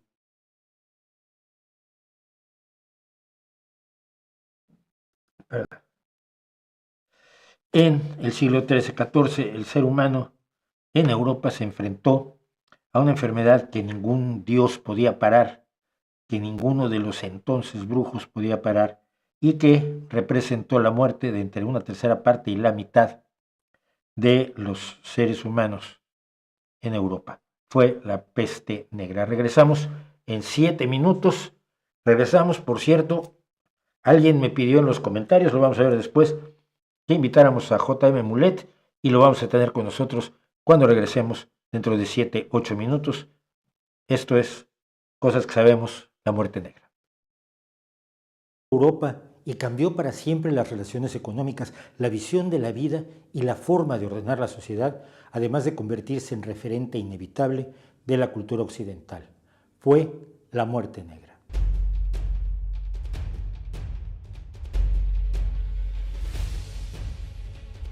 Durante buena parte de la Edad Media, Europa se vio asolada por distintas epidemias que hoy podemos identificar con cierta certeza, como el cólera, el tifus o la disentería, producto de las malas condiciones sanitarias en ciudades cada vez más superpobladas. Pero ninguna fue tan aterradora como la llamada peste negra o muerte negra, una epidemia que se originó en China a principios de la década de 1330 y que llegó a Europa entrando por Italia en 1347. Se trataba de una enfermedad feroz, aterradora, sin explicación aparente, sin curación posible y con una tasa de mortalidad de prácticamente el 100%. Durante los siguientes 3 años, la muerte negra recorrió Europa matando a entre 1/3 y 3/4 de la población europea, dependiendo del país y de las condiciones de vida. En donde había concentrados grandes núcleos de población, la mortalidad fue mucho mayor, como en Inglaterra, que perdió el 70% de su población, pasando de 7 millones de habitantes a solo 2, mientras que en los países del centro de Europa, menos superpoblados y con menos ciudades, tuvieron cifras mucho más bajas. A esta terrible pandemia siguieron otros brotes menores durante los 3 siglos subsiguientes en distintos países, matando en total a más de 25 millones de personas. La búsqueda de una solución a la mortalidad llevó primero que nada a la búsqueda de la causa. En la mentalidad de la época, un acontecimiento de este tipo solo podía ocurrir si lo causaban Dios o el diablo. De modo que las reacciones fueron desde los grupos de flagelantes que se desollaban las espaldas a latigazos para con su dolor lavar los pecados de la humanidad y apaciguar a la deidad, hasta quienes identificaron como agentes del demonio a los chivos expiatorios habituales, los judíos, los extranjeros en general, los leprosos, entre quienes se incluían no solo quienes tienen la enfermedad que hoy llamamos lepra, sino personas con acné, psoriasis y otras afecciones de la piel, y los gitanos, entre otros muchos. A estos grupos se reservaron persecuciones, destierros y muerte en un intento desesperado por detener el avance mortal de la peste. Por su parte, en el mundo musulmán, que no fue inmune a la pandemia, con grandes mortandades en Siria y Palestina, se culpabilizó a los infieles. En algunas zonas de los Balcanes se echó mano de la cultura popular y la peste se atribuyó a los vampiros, y para defenderse de ella se abrieron numerosas tumbas para rematar a sospechosos de vampirismo. También para controlar la epidemia se dictaron las más diversas disposiciones, desde echar de la población a los enfermos hasta poner en cuarentena los bienes y personas que llegaban por mar, como se hizo en Venecia. Prohibir actos que pudieran enfadar a Dios, las apuestas, los burdeles y las maldiciones en Speyer, Alemania. Los síntomas de la enfermedad en sí incluían fuertes fiebres, dolor de cabeza y articulaciones, náusea, vómitos y las terribles bubas que muestran los grabados. Se trata de una inflamación intensa de los nódulos linfáticos del cuello, las axilas y las ingles que secretan pus y sangre. En las etapas finales, el sangrado subcutáneo provoca un ennegrecimiento de la piel que podría colaborar a dar su nombre a la enfermedad. La víctima muere generalmente entre 4 y 7 días después de la aparición de la infección. Los síntomas han hecho a los estudiosos modernos concluir que lo más probable es que la muerte negra fuera lo que hoy llamamos peste bubónica, una afección provocada por la bacteria Yersinia pestis que es transmitida por las pulgas que viven en las ratas. Aunque esta sigue siendo la explicación más convincente, resulta insuficiente para algunos estudiosos que identifican las características del contagio y en especial su velocidad con un virus antes que con una bacteria, además de observar hechos como el que la epidemia atacara Islandia, cuando en esa época no había poblaciones de ratas en esa isla. Otras versiones más recientes dicen que el principal contagio se provocó de ser humano a ser humano. El horror que provocaban estos terribles síntomas y el hecho de que predecían la muerte segura está documentado en los manuscritos y pinturas de la época, cuyo epítome es el triunfo de la muerte de Francesco Traini, pintado hacia 1350 y que puede verse hoy en Camposanto, Pisa, además de estar presente en la continua aparición que hace en la cultura popular desde el Decamerón de Boccaccio hasta nuestros días, con obras como La peste de Albert Camus, el relato La máscara de la muerte roja de Edgar Allan Poe o la película El séptimo sello de Ingmar Bergman. Pero quizá la consecuencia más inesperada y menos conocida de la muerte negra fue el cambio que representó en la sociedad europea. La súbita despoblación representó un desequilibrio profundo para el sistema feudal que de pronto se encontró con que no tenía mano de obra sobreabundante y por tanto el costo de ésta se elevaba. La disponibilidad de más alimentos también representó el final de una larga época de hambrunas o al menos desnutrición que era permanente en una Europa superpoblada. El hecho de que fracasaran todas las plegarias de la Iglesia para detener la pandemia, todas las persecuciones de los señalados como culpables y que los clérigos cayeran víctimas de la enfermedad en la misma proporción que el resto de la población contribuyeron a que se debilitara el férreo control de la Iglesia sobre la población europea. Según algunos estudiosos, también contribuyó el hecho de que fue necesario sustituir en poco tiempo a grandes cantidades de eclesiásticos por otros menos preparados y con frecuencia menos devotos. En su libro Adiós a las limosnas, el doctor Gregory Clark, experto en historia de la economía de la Universidad de California, propone que la revolución industrial en sí fue ocasionada por un cambio en el comportamiento humano, quizás originado por la peste negra, como la exaltación de la no violencia, el acceso a la lectura y el hábito del ahorro. Así, en más de un sentido, la peste negra dio forma al mundo tal como lo conocemos hoy. Un 10% de la población europea es resistente al virus de la inmunodeficiencia humana, el VIH, debido a una mutación genética llamada CCR5 delta 32. Esta mutación está mucho más presente entre la población escandinava y tiene niveles relativamente bajos en las costas del Mediterráneo. Una posible explicación a por qué tal mutación está tan extendida, si el VIH no pudo haber jugado un papel en la selección de personas resistentes, fue propuesta por un grupo de biólogos de la Universidad de Liverpool que hallaron indicaciones de que las plagas medievales, especialmente la peste negra de 1347, habrían ayudado a elevar la frecuencia de la mutación si resultara que la muerte negra fue una afección viral, claro, y no peste bubónica.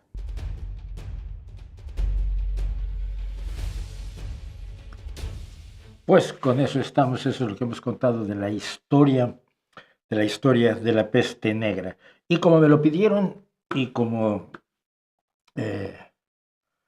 estamos dispuestos, por supuesto, a hacerlo, ya está con nosotros el querido amigo J.M. Mulet. ¿Cómo estamos, señor? Buenas.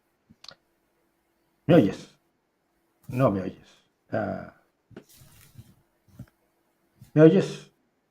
Te oigo. Perfecto. Pues mire, rápidamente, José Miguel Mulet, que es buen amigo, afortunadamente, y gente que ha trabajado enormemente en la divulgación. Aparte de eso, es licenciado en Química y doctor en Bioquímica y Biología Molecular por la Universidad de Valencia, catedrático del Departamento de Biotecnología en la Universidad Politécnica de Valencia, dirige una línea de investigación en el Instituto de Biología Molecular y Celular de Plantas, que trata de desarrollar plantas tolerantes a la sequía o al frío, y es un divulgador relevantísimo que ha trabajado muchísimo en el tema precisamente de los transgénicos, y por eso le pedí que nos acompañara hoy. Gracias por estar con nosotros, con mi público, y que otra vez más, tú ya eres asiduo a este canal. Oye, pues me encanta. Bueno, Tú vamos no te a... cortes, siempre que te haga falta. Hombre, muchísimas gracias. Y no soy yo, es el público que te llama. Bien, pues el tema, vamos a tener que volver a transgénicos porque, como saben todos en el público, creo yo, México perdió un panel, una controversia que hubo por parte de Estados Unidos a la sombra del Tratado de Libre Comercio entre México, Estados Unidos y Canadá, porque México quiere impedir que el maíz que le venden sea transgénico. Y para ello he echado mano de una serie de argumentos que están superados, pero que la gente no sabe que están superados. Y además que Pero oigo cosas superados como, hace mucho tiempo. pero hace mucho tiempo. Pero por ejemplo, México compra maíz BT. Maíz es una maíz, tiene una secuencia genética de la bacteria Bacillus thuringiensis que provoca que genera sus propios pesticidas. Y el argumento es el glifosato. ¿Puedes explicar qué tiene que ver una cosa con la otra? ¿Por qué no? Ya, pero es que además hay una cosa muy graciosa. Hay variedades no transgénicas que son resistentes a herbicidas, entre ellos el glifosato, y de estas nunca dicen nada.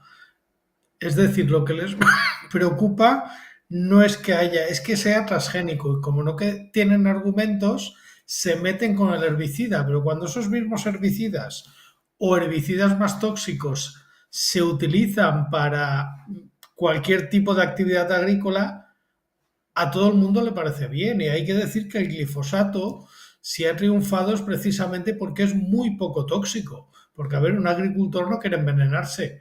Si tiene una alternativa que es menos tóxica que lo que venía utilizando antes, que lo que se venía utilizando antes sean atracinas, paraquat, malatión, que eran súper tóxicas y ya están todas prohibidas, pues por eso se utiliza el glifosato.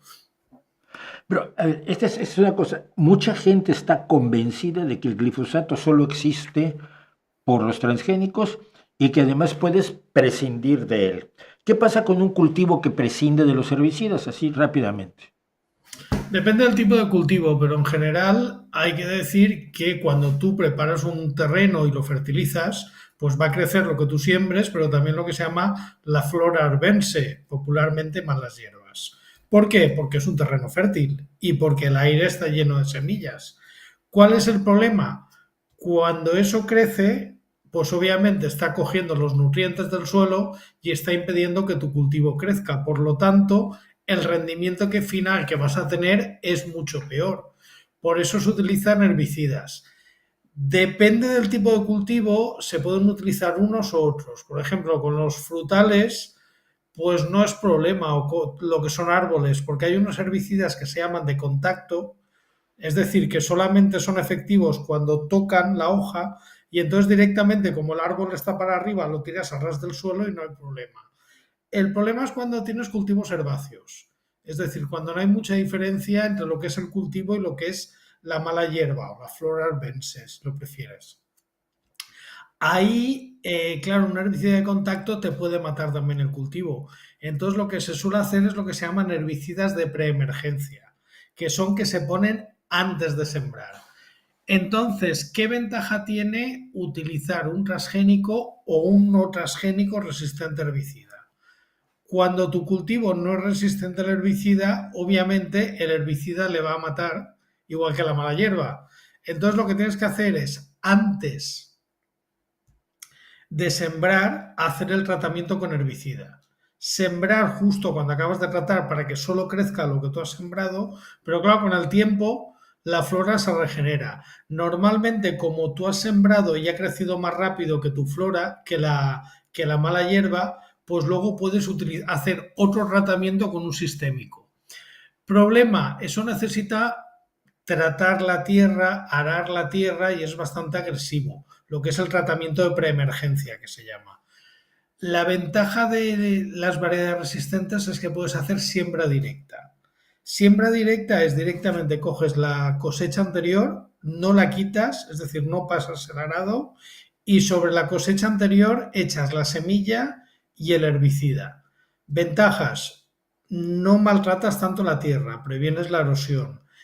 Los restos de la cosecha anterior te sirven de fertilizante, ahorras el fertilizante y no tienes que hacer el tratamiento de preemergencia porque como tú tiras a la vez semilla y herbicida sabiendo que tu semilla resiste el herbicida, solamente te cargas lo que no te interesa. Ahora, yo tengo Y mucho la estamos impresión, dando un tocho de clase de agronomía a tus oyentes que si lo resisten, el punto es este, la mayoría de la gente que está llevando a cabo en este momento la defensa de México. Hemos hecho muy bien porque hemos impedido, y además hemos impedido no solo comprarle a Estados Unidos y a otros países maíz transgénico, sino que además está a punto de hacerse una prohibición constitucional para la producción de transgénicos en México. Vamos a hacerlo como ametralladora de ser posible, mi querido Mulet. ¿Los transgénicos son malos para la salud? No. ¿Por No, qué? porque si un transgénico fuera malo para la salud, no se comercializaría. En 30 años no ha pasado nada para la salud relacionado con el consumo de ningún transgénico. Y hay más de 100 variedades autorizadas. Y hay estudios de esto, hay estudios sólidos, científicos. A cansarte. Hay que tener en cuenta que cada transgénico se evalúa individualmente. Y si no pasa el proceso de autorización, no sale al mercado. Hasta ahora no se ha retirado ninguno por ningún problema de salud. Los transgénicos obligan al uso de pesticidas y herbicidas gravísimos que dañan el medio ambiente. No, la agricultura utiliza pesticidas, sea transgénica o no. Incluso la ecológica y la orgánica también utiliza pesticidas. Que tú utilices transgénicos, al contrario, puede hacer que te ahorres muchos pesticidas. Por ejemplo, si utilizas el BT, que has mencionado antes, que es resistente a insectos. Una pregunta, si no tenemos herbicidas que matan las malas hierbas, pesticidas que matan los insectos que se comen las cosechas y fertilizantes, más o menos, ¿qué pasa con la cosecha? Pues mira, que te queda lo que has contado antes en el intermedio de la peste negra, que la gente rezaba, pues lo mismo, te queda rezar, básicamente. La cosecha, pues sobre todo cereales que son muy dependientes de pesticidas y que son de pesticidas, no de herbicidas y de fertilizante, una cosecha de cereales en un sistema sin nada de low input te cae como mínimo a la mitad, pero entre el 20 y el 50%. Por lo tanto, somos 7.000 millones de personas. Si alguien piensa que podemos permitirnos perder el 50% o más de la producción agraria, eso significaría pues el holomordor de Ucrania, hambre. Ejemplo práctico, Sri Lanka. Sri Lanka quiso en 6 meses pasar toda la producción a orgánica y prohibió el uso de fertilizantes. En 6 meses había hambre, revueltas y habían depuesto al gobierno, gracias a Vandana Shiva. Gracias, Amanda. La agroecología es que suena muy bien, suena muy Es bien bonito. agroecología. Lo ecológico es bonito, es verde, no es agresivo con el medio ambiente y nos da plantitas que pues, hasta han de ser más sabrosas. ¿Por qué la idea de la agroecología es inviable y fundamentalmente una fantasía de Disney? A ver, la agroecología tiene un problema de base. Es decir, no hay nada de malo en intentar hacer que la agricultura sea lo más respetuosa con el medio ambiente, como se está haciendo. El problema que tiene actualmente es que el reglamento no tiene base científica. Se basa en la falacia de la dicotomía natural-artificial. Natural bueno, artificial malo. Entonces, un reglamento que lo único que te dice es que todo lo que pongas en el campo sea natural. Y luego tenemos otro problema. No está mal investigar en agroecología. El problema es que ponlo con ley cuando ya tengas herramientas agroecológicas que te permitan mantener el rendimiento agrícola, pero eso no está pasando ahora.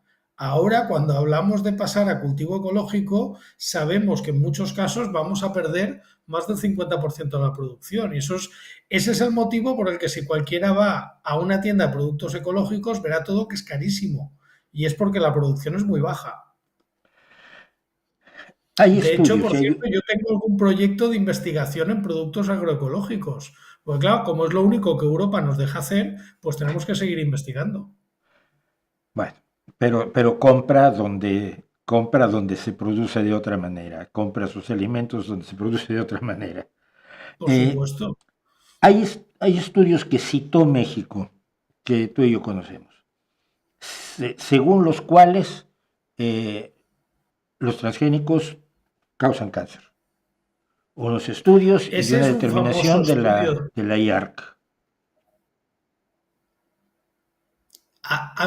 He de reconocer que he rejuvenecido 10 años en Twitter con esto de México, porque hacía tiempo que no me divertía tanto dando tantos tascas. Es decir, alguien, por ejemplo, me dijo, este es el que va diciendo por ahí que el glifosato es igual de peligroso que trabajar en una peluquería. Entonces yo le dije, sí, esa es la lista de la IAR que estás citando, que veo que no te has leído, porque está Ujú. sacado exactamente de ahí. O uno que me dijo, no, porque es que el glifosato sabemos que produce malformaciones congénitas. Y yo le dije, sí, eso es un estudio que hizo un argentino muy militante que ya falleció y que lo que hacía era inyectar glifosato en embriones de Xenopus, que es una especie de sapo. Por cierto, ese estudio lo desmonté yo y hay una, digamos, una crítica a ese estudio publicada en la misma revista por mí. O sea que me estás argumentando un estudio que yo mismo desmonté en el 2014. En el 2014. Eh, ¿Qué diferencia hay entre un transgénico y un producto normal? Y no vamos al maíz, salgamos un poco de México, vamos a Bangladesh. Tenías unas berenjenas, la berenjena es para el Bangladesh más o menos lo que el maíz a México, es uno de los alimentos fundamentales de todo el mundo, y tenías Y tus además berenjenitas hay y que tus decir una productores de cosa, y berenjena. perdona que te interrumpa, en México están mucho con que México es el centro de domesticación del maíz, que es Sí, verdad. Bangladesh es el centro de domesticación de la berenjena. pues Y bien, no hacen tantas tonterías, pero la berenjena tiene su origen en la zona de India, Bangladesh, Pakistán. sí. Bueno, pues en Bangladesh se genera con dinero público una berenjena transgénica y de pronto ocurre que los productores producen más, se usan menos pesticidas y el producto es de mejor calidad, por lo tanto los consumidores están más contentos. ¿Cuál es la diferencia? Si yo tengo una berenjena de antes y luego tengo la berenjena transgénica de Bangladesh ahora, ¿cuál es la diferencia en A ver, alimentación, en nutrición, en capacidades, en qué? la, concretamente la de Bangladesh, que es resistente a insectos, que es BT, cuando te la comas no vas a notar ninguna diferencia. No vas a poder saber cuál es cuál. Lo único que vas a notar es que la transgénica posiblemente será más bonita porque no tendrá picaduras de insectos y será más barata. ¿Por qué será más barata? Será más barata porque el agricultor se habrá ahorrado los insecticidas que cuestan dinero, hay que sacar el tractor para ponerlo y el tractor también cuesta gasoil y luego además no habrá perdido el 10 o el 20% de la producción por ataques de insectos, con lo cual, como tendrá más producción, el kilo se podrá vender más barato. De hecho, otra de las falacias es que dicen que los transgénicos es por los grandes monopolios y sabemos que en la India, en Pakistán y en Bangladesh los que han optado por los transgénicos son los pequeños y los medianos productores, porque a fin de cuentas el que tiene mucha tierra va a ganar dinero siempre. En la India, ahora pasamos de Bangladesh a la India, en la India, esta es más vieja que... Eh, la introducción del algodón transgénico provocó que se suicidaran los agricultores. Ese fue un invento de Bandana Shiva, pero lo más divertido, ¿sabes qué es? Que ese mito empezó a propagarse antes de que hubiera algodón transgénico en la India. Lo que pasó es que Bandana Shiva se inventó eso por los fertilizantes y los pesticidas. Decía que por culpa de los fertilizantes los agricultores se suicidaban y cuando empezó la corriente antitransgénica cambió el mito y dijo que era por culpa de los transgénicos, pero ella empezó a decirlo cuando no había ni una cosecha transgénica en la India. Los transgénicos llegaron a la India varios años después. Esto hay un artículo muy bueno en la revista The New Yorker que desmonta el mito de Bandana Shiva y lo explica muy bien cómo todo surge de una mentira, mentira que luego cogieron los grupos ecologistas y que se ha creído que los campesinos se suicidaban por culpa de las semillas transgénicas cuando la India es el principal productor mundial de algodón transgénico. Por lo tanto, si se han suicidado los campesinos, se ve que lo producen campesinos zombies. Si el 80% actualmente del algodón indostano es transgénico. ¿Cuánto te paga Monsanto? Pues el problema es que desapareció y no me llegó el cheque. Además, hay una cosa muy divertida que a mí me encanta. Yo es que soy muy patriota, ¿sabes? Eh, Supongo que lo sabrás, yo estoy en el Consejo de Mercadona, en el Consejo Científico, que de vez en cuando sí que me pagan algo por dar una conferencia, por hacer un informe. Entonces, cuando estaba en Mercadona, dije, nunca fue Monsanto. Yo soy más de la terreta, soy más de Mercadona. Yo realmente, y con esto acabamos, pero es que a mí me horroriza la idea de que algo que es beneficioso, y beneficioso en este caso para productores y demás, pero en caso del arroz dorado, que habría salvado ya en estos 24 años millones de vidas, eh, tenga tan mal relato, lo contemos tan mal, que la gente siga creyendo el relato anticientífico, antitecnológico, que diga no confío en los expertos, pero sí confío en una señora que no sabe nada, que se finge física nuclear como es Vandana Shiva, pero no les creo a todas las personas que estudian este tema. Lo estamos contando mal, no sé si...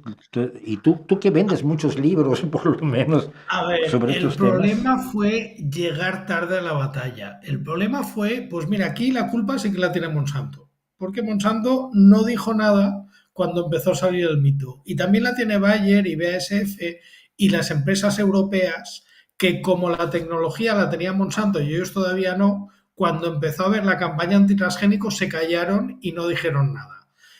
El problema es que esto es como el fútbol. Como decía Cruyff, en fútbol solo hay una pelota. Y si no la tienes tú, la tiene el contrario. Y si la tiene el contrario, te mete gol. Si tú no lo cuentas, si tú no lo explicas, lo va a explicar el contrario y va a fijar un relato que no tiene por qué ser cierto. De hecho, lo que ha pasado es que cuando los científicos hemos empezado a decirlo, por lo menos aquí en Europa, el debate prácticamente ha desaparecido. Ya. Ahora está muy fuerte en Sudamérica, pero con argumentos que eran los de Europa de hace 10 años. Así es.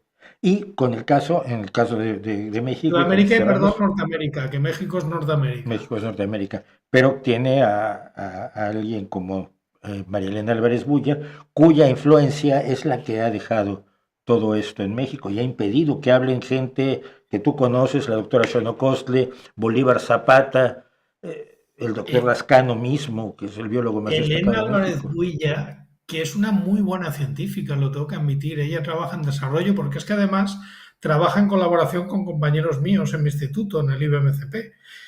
Eh, Cuando uno mira su currículum, que tiene artículos muy buenos, ella utiliza plantas transgénicas de forma rutinaria en su laboratorio. Es una hipocresía brutal. Ah, sí. Ella publica muchos artículos con plantas transgénicas. Claro, ella hace ciencia básica, no hace ciencia aplicada. Pero hombre, es un poco egoísta que para ella hacer sus investigaciones pueda utilizar arabidopsis transgénicas, pero a los agricultores no les deje.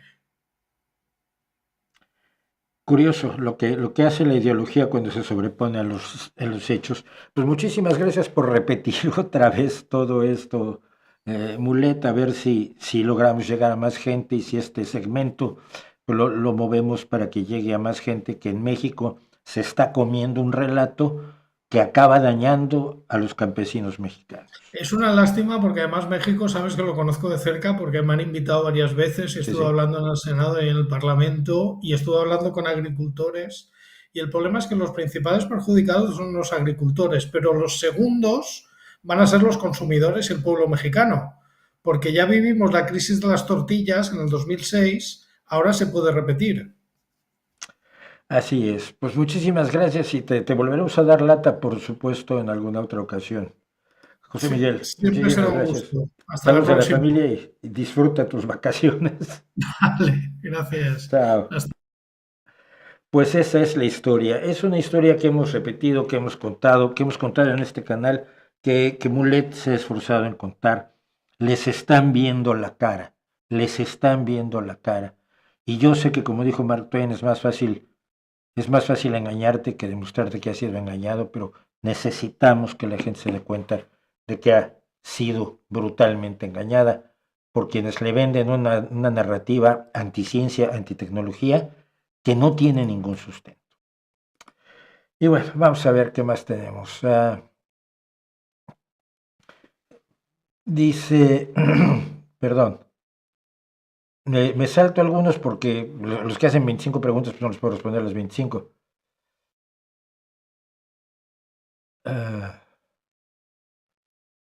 Son los mismos que festejaban que se estaba levantando el pueblo de Palestina cuando era obvio que no era el pueblo y que el pueblo iba a morir y sufrir. Sí, evidentemente. Hay que recordar, en el caso de Israel, hay que recordar que jamás participó en las elecciones en 2015, me parece, no me acuerdo cuándo fue en realidad, hace muchísimos años, prometiendo que se habían vuelto demócratas y que ya no iban a ser terroristas malvados. Y una vez que tuvieron el poder, no solo han continuado su actividad terrorista en contra de Israel, porque su objetivo es la destrucción absoluta del Estado de Israel, sino que además han oprimido brutalmente al pueblo palestino de Gaza. Jamás solamente controla Gaza, es el gobierno en Gaza, pero los gazatíes han sufrido la barbarie de Israel y la opresión y la represión brutal de Hamas, y eso nunca hay que olvidarlo. No se puede hacer nada contra Netanyahu, yo no lo sé.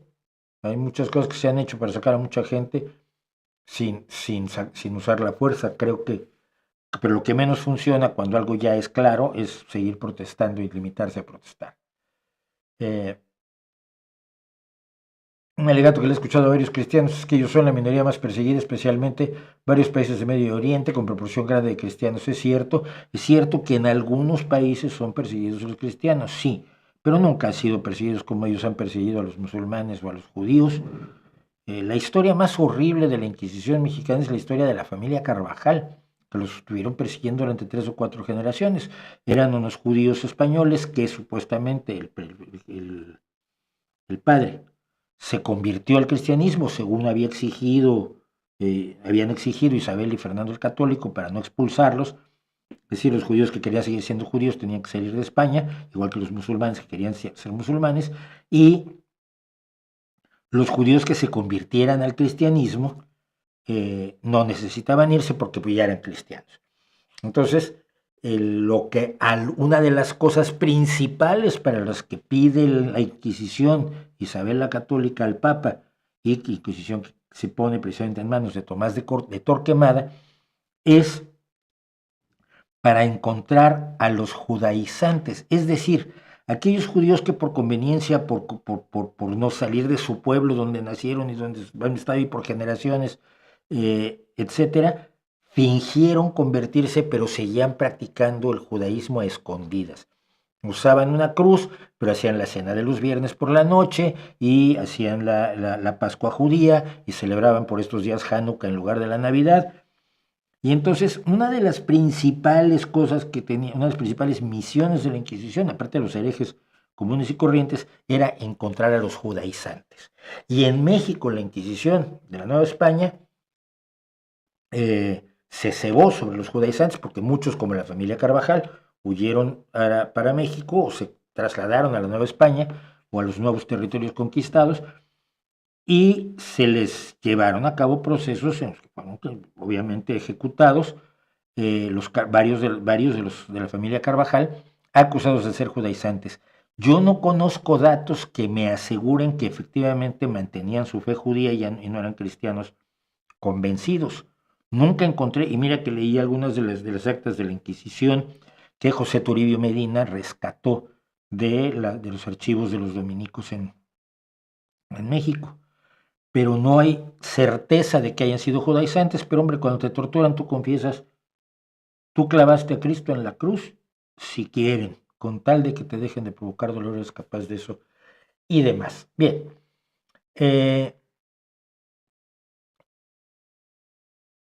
ya que estamos en reflexiones de fin de año más que en cuestiones así muy informativas, pero alguna más tendré.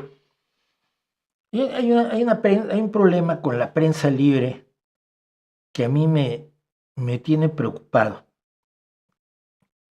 No sé si ustedes leen luego a estas personas que te dicen, bueno, mira, yo estoy en contra de Estados Unidos en general porque han cometido unas barbaridades horribles. Lo que hizo Estados Unidos en la guerra de Vietnam, lo que hizo Estados Unidos en Chile, la creación del golpe de Estado, la organización, el apoyo a la organización del golpe de Estado, porque en todo momento Pinochet y su banda de asesinos de uniforme están en contacto con la Embajada de Estados Unidos. Esto, claro, como Estados Unidos mantuvo a Somoza, como Estados Unidos mantuvo a la United Fruit en Centroamérica, etcétera, etcétera. Todas historias que tienen además mucho que ver con la Guerra Fría, insisto, porque terminan en 1990, esencialmente terminan en 1990. Y bueno, tú dices, bueno, sí, es que todo esto es cierto, todo esto está documentado y por supuesto no se opone a este tipo de barbaridades. Si sabemos de una barbaridad que cometió el Reino Unido, por ejemplo, que Churchill estuvo a cargo de una acción, si no fue genocida, fue de un crimen de guerra brutal, un crimen contra la humanidad, pues, lo sabemos y nos indigna y nos enfurece, o sabemos lo que hizo Alemania cuando los aliados descubrieron pues lo que pasaba en los campos de exterminio, cuando empezaron a salir las informaciones, etcétera, etcétera. Pero no sé si se dan cuenta de que todo esto lo sabemos porque hay una prensa libre. Es decir, porque hay periodistas que se la han jugado, que han hecho su trabajo honradamente para informarnos de lo que estaba pasando. Es esa prensa libre la que ha destapado las barbaridades de Alemania y de Francia y de Estados Unidos y de Franco y del Reino Unido y de todos los países donde hay una prensa libre. No hay una prensa libre que te esté contando lo que está pasando, por ejemplo, en Turkmenistán, que vamos a hablar de Turkmenistán en unos días, en unas semanas en el canal, y de otros lugares así fantásticos y maravillosos donde no te enteras de qué pasa porque no hay una prensa. ¿Qué hizo Kim Jong-un? Se dice, hay rumores, pero como no hay una prensa libre en Corea del Norte, todos son especulaciones, no sabemos lo que hace en realidad. Cuando la prensa prensa libre, que algunos dicen despreciar, pero le hacen caso, nos cuenta estas barbaridades que hace Estados Unidos. Yo recuerdo en 1974, el golpe de Chile es en 73, tengo 18 años. 74 ya leía yo libros donde se contaba cómo la Embajada de Estados Unidos y la AT&T, que era una compañía de telegrafía y telefonía en aquel entonces, se confabulan con los militares chilenos para dar el golpe de Estado de Chile. Y cómo además la Escuela de las Américas en Panamá, una escuela puesta por el ejército estadounidense, enseña métodos de tortura a los militares que después en Paraguay, en Argentina, en Chile, en Brasil, cometerían una serie de atropellos aterradores contra un montón de seres humanos, a los que sometieron a los tratos más horripilantes que uno se pueda siquiera imaginar. Pero me enteré de eso por la prensa libre. Pero cuando esa misma prensa libre nos dice que Ucrania no está llena de nazis, o que no es cierto que todos los rebeldes sirios sean islamistas de Al Qaeda que han degollado a cristianos, entonces no le creemos. O estas personas no le creen. Cuando nos dicen lo que está mal en China o en Rusia, o en Cuba, o en Nicaragua, los mismos periodistas, los mismos medios que nos dicen lo que está mal en Guinea Ecuatorial con la terrible dictadura de Teodoro Obiang, cuando nos cuentan lo bestial que es Obiang, o cuando nos dicen las barbaridades que está cometiendo Israel en Gaza, hay un grupo de personas que les creen, pero esos mismos periodistas y esos mismos medios cuando te dicen lo que está mal en China o Rusia, o en Cuba, o en Nicaragua, no les creen. Porque están al servicio, seguramente, del gobierno de Estados Unidos, o de Alemania, o de Francia, o de España, o de whatever. Los mismos que te contaron las otras historias que, por supuesto, creíste, y en las cuales viste la documentación y dijiste, esto es cierto, ¿no? Son los medios que tiraron a Nixon con el escándalo de Watergate. Estamos hablando de una prensa, de unos señores que son periodistas y de unos medios de comunicación cada vez menos, por desgracia, que tienen un mayor compromiso con la realidad que con una visión ideológica, que se fueron sobre el hombre más poderoso del mundo. Un hombre que tenía en sus manos la posibilidad de destruir al planeta con armas nucleares, Richard Milhouse Nixon, que se lanzaron a la aventura de destapar un escándalo de manipulación electoral, porque el escándalo Watergate comienza, y mucha gente no lo sabe, en el hotel de Watergate, cuando se descubre a unos plomeros, entre los cuales había, por cierto, exiliados cubanos, que estaban tratando de sacar información del cuartel general del Partido Demócrata, que lo tenía en el hotel Watergate, y poner micrófonos para enterarse qué iban a hacer los demócratas para que la gente de Nixon pudiera contrarrestarlos y garantizar que ganara las elecciones, que las ganó, por cierto. Este hombre, Richard Milhouse Nixon, que ya era presidente de los Estados Unidos en ese momento, cuando autorizó la operación, y que sigue siendo presidente después de unas elecciones que tuvieron ahí sus problemas, el candidato era George McGovern, no tuvieron empacho en tirarlo. El mismo señor que hoy nos cuenta quién es Donald Trump, George Woodward. Pero ese mismo señor cuando nos cuenta que Putin es un agresor, un imperialista, no le creen. Creo que tenemos que reevaluar nuestra relación con la prensa libre.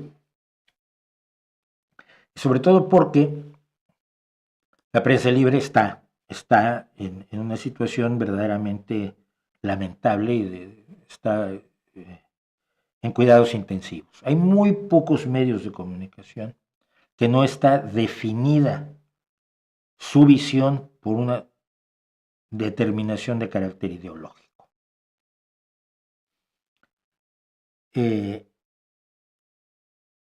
Nunca te va a contar nada malo de Podemos, el diario en España, o el Plural, o Público, cuyo propietario es uno de los grandes financieros, amigos y promotores de Podemos y de Pablo Iglesias, Jaume. Dios mío, he olvidado su apellido porque así soy, Jaume Roures.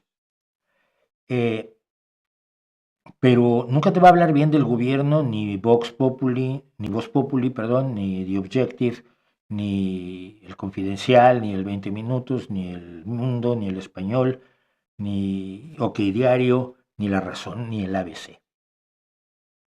Todo lo van a contar de una manera tal que deje en mal al gobierno español. El gobierno español presenta una reclamación contra un juez y el titular es: Pedro Sánchez trata de zafarse de las acusaciones de corrupción haciendo una denuncia espuria contra el pobrecito juez, tan buena persona que es. Eso no está informando, eso está diciéndote que tienes que pensar. En Estados Unidos la situación no está mucho mejor. Fuera del New York Times, el Washington Post ahora ha cambiado de posición porque siendo propiedad de Jeff Bezos, uno de los beneficiarios del gobierno de Donald Trump, uno de los que ha puesto $1 millón para la ceremonia de toma de posesión de Donald Trump, pues el Washington Post ha cambiado de ser un periódico enormemente serio a ser un periódico que está atendiendo a las necesidades ideológicas del señor Jeff Bezos. Del Wall Street Journal ni se diga porque es propiedad del mismo señor que es propietario de Fox News y así sucesivamente. En todos los países está pasando esto, en algunos más, en otros menos. Son muy pocos los medios fiables. Son muy pocos los medios que te cuentan la realidad y te dicen a partir de qué puedes generar una opinión en vez de qué opinión debes tener. Pero si los perdemos y si no aprendemos a diferenciar cuando nos están contando propaganda y no cuando nos están contando la verdad, tenemos un problema muy grave. Porque al final no sabemos qué es la verdad. Y si no sabemos qué es la verdad, somos lo más manipulable del mundo. Y mucho tengo yo en contra de quienes se han pasado la vida denigrando a la prensa libre cuando no contaba lo que ellos querían y luego aplaudiéndola cuando contaba lo que les gustaba. han ayudado mucho a hacer este mundo peor.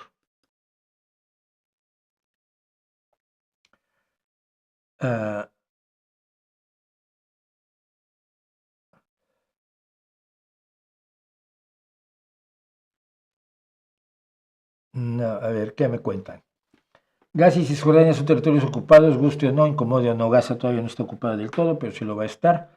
El Cisjordania esencialmente está ocupado y cada día lo está más, sí, efectivamente. La historia de Keiko Pérez la escribí yo, sí, por supuesto. La historia de Keiko Pérez la escribí yo anoche, ratitos que le quité yo a la traducción. Videojuegos de horror, no, nunca he jugado uno así como tal. ¿Cuál es la moraleja del cuento?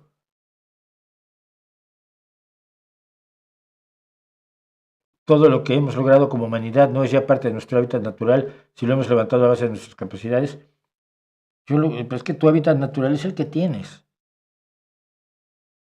Para un animal nacido en el zoológico, su hábitat natural es el zoológico. La idealización de que vas a regresar a la naturaleza, que los animales van a regresar a la naturaleza, es una barbaridad. Somos 330 personas con 293 likes. ¡Wow! Me tienen sorprendido agradablemente. Solo faltan 30. No, hay 5 no me gusta. Entonces quedan 32 por decidirse. ¿Qué me dicen? Banalidad del mal socialdemócrata con respecto a Gaza. ¿Por qué los socialdemócratas? ¿Por qué distingues a los socialdemócratas si España concretamente ha procedido al reconocimiento del Estado palestino y ha denunciado abiertamente las barbaridades de Israel? ¿Qué te mueve, Luis Chávez? Pero estás diciendo algo que es mentira. Si lees la posición de la fracción parlamentaria socialdemócrata, por cierto, Jonás Fernández, nuestro eurodiputado, va a estar pronto de vuelta con nosotros aquí a una larga conversación. Si ves la posición de los socialistas y demócratas, que es la fracción que reúne a todo el socialismo democrático, laborismos y socialdemócratas en el Parlamento Europeo, siempre he estado del lado de los palestinos. ¿De dónde sacas eso? Es fácil mentir, pero no lo hagas solo porque es fácil. ¿Por qué hoy en día que tenemos internet, pregunta Antonio Saimperio, y podemos acceder a información en minutos, una gran mayoría de personas hacen y piensan tantas tonterías que no tienen sustento? Porque lo que van a buscar en internet es la confirmación de su sesgo. Es decir, lo que ya creen, van y buscan cosas que sustenten aquello que ya creen. No les han enseñado a buscar cosas que vayan en contra de sus creencias y que en un momento dado pudieran ponerlas en duda, y mucho menos les han enseñado a decir, quizás estaba yo equivocado. La gente no reconoce con facilidad que se ha equivocado.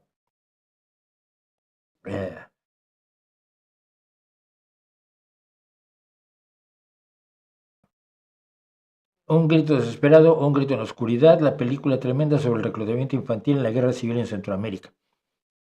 Y si tú crees que el reclutamiento infantil en la guerra civil en Centroamérica fue horroroso, métete en las guerras civiles en África.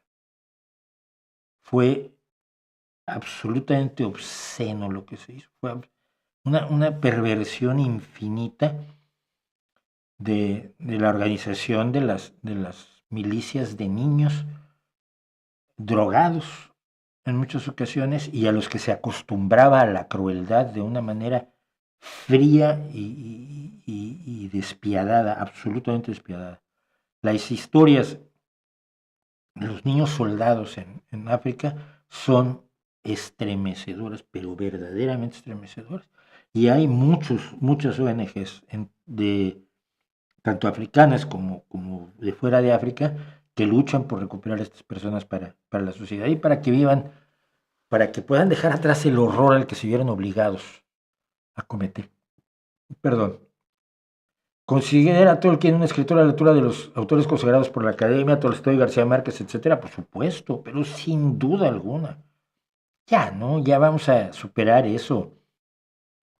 Yo siempre dije que el Nobel de Literatura yo le vuelvo a tener respeto el día que se le entregue ¿A George Martin o a Stephen King?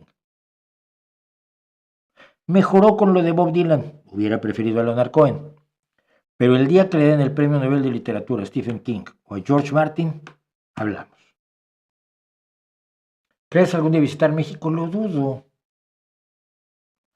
Lo dudo. Ni me quieren, muchos no me quieren. De los que importan, no me quieren en México. Y no lo sé. Porque además tengo mucho mundo que no he recorrido. Como además yo como soy de repetición, he ido 2 veces a Londres, 3 veces a Londres y quiero volver a ir. Me gusta mucho, me gusta París. Entonces, no, pues vamos a las estepas de Mongolia a dormir en tiendas. No, mira, mejor un hotelito allí, cerca del Louvre, pequeñito. En el bar te daban el desayuno. En la noche era un bar, pero en la mañana allí ponían el desayuno continental con buffet, era maravilloso. Yo estoy más en eso. Quiero conocer muchos lugares. Tengo pendiente Praga, tengo pendiente Budapest, tengo pendiente Japón. Entonces, bueno, pero algún día quizás vuelva. No digo que no, yo no digo que a nada. Amnistía Internacional acaba de declarar, sí, Amnistía Internacional puede declarar lo que quiera. Una categoría penal la decide el Tribunal Penal Internacional. ¿Sí? Sudáfrica presentó el caso hace unos meses y el Tribunal Penal Internacional condenó los actos de Israel, pero no los consideró genocidio. Si Amnistía Internacional considera que sí lo es, que presente sus datos ante el Tribunal Penal Internacional.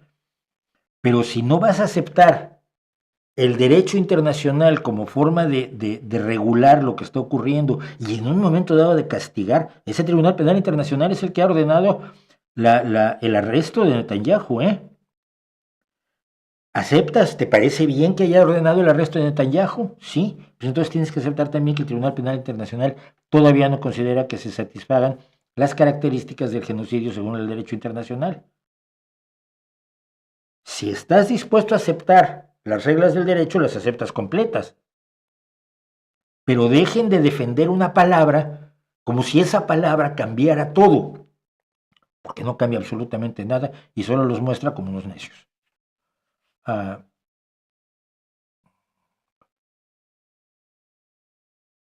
¿Has pensado hacer reviews de películas? No, porque no soy tan cinéfilo, veo poco cine.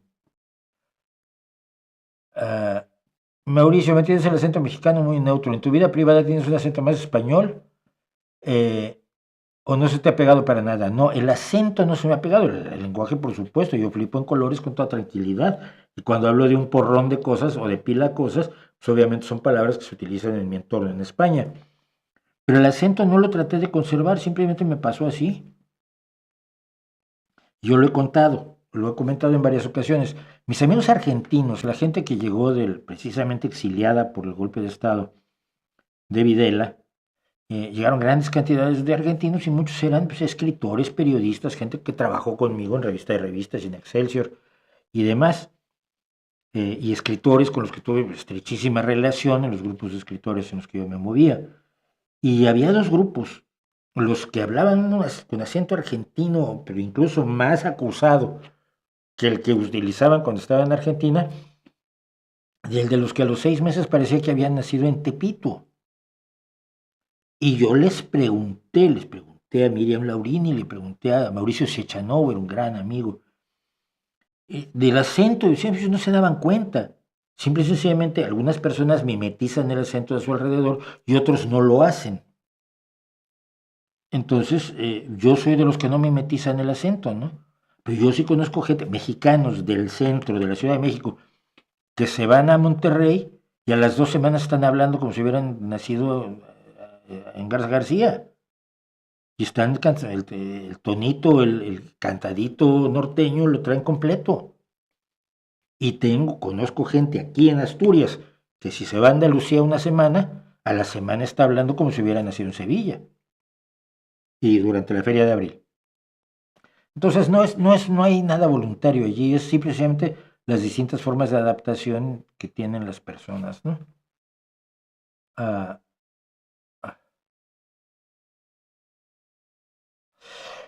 ¿Cómo se le puede explicar a alguien que la definición de política de izquierda y derecha todavía está vigente hoy en día? En Perú mucha gente dice que ya no existe una diferencia real. Vale, muy sencillo. ¿Tú crees que todas las personas son iguales o crees o que deberían tener iguales derechos, iguales consideraciones ante la ley? ¿O crees que hay unas personas que son más valiosas que otras y que son personas que tienen más derechos? Tienen que tener más derechos que otros, pues porque son blanquitos o porque son ricos o porque son poderosos o por lo que fuere. Si tú crees en la igualdad de los seres humanos esencial, independientemente de las diferencias superficiales, y tú consideras que el más pobre de Perú es igual en consideración social que el más rico de Perú, tú eres de izquierda. Si crees que no, que son personas radicalmente diferentes, eres de derecha. Si crees que debe haber justicia y que se debe luchar por la justicia en el mundo, es una persona de izquierda. Si consideras que la injusticia es normal, natural y que no hay que meterse con ella, y que si hay pobres, pues es porque quieren ser pobres y tienen que ser pobres y no puede ser que tú estés luchando para que no haya pobres y ricos, sino que no, tiene que haber pobres y ricos y tiene que haber gente de primera y gente de segunda y gente de tercera, y esta injusticia es normal y es el estado normal de las cosas, eres de derecha. Si consideras que una sociedad debe ayudar a los más desfavorecidos para que no vivan en las peores condiciones posibles y por lo tanto se puede crear un fondo común, por ejemplo, para ayudar a alimentar y darle vivienda y educación y salud a los más pobres, pues eres de izquierda. Si consideras que pues, es asunto de ellos y que tú no tienes por qué meterte y que además si te piden que des dinero para ayudarlos, te está robando el Estado con sus impuestos, ese dinero que tú te ganaste, como si no tuvieras trabajadores que se lo ganan por ti, ¿verdad? Entonces eres de derecha. Igualdad, justicia, solidaridad. Son posiciones distintas respecto a esos tres elementos. Y son reales. No estoy poniendo, la derecha es mala, no. Ellos creen que la injusticia es normal. Como en el medievo se consideraba que los siervos tenían que ser siervos siempre, y los nobles pues eran nobles siempre, y los reyes eran reyes. Y los siervos aplaudían cuando el rey tenía un nuevo hijo, porque ya iban a tener un nuevo rey, porque la injusticia era lo normal.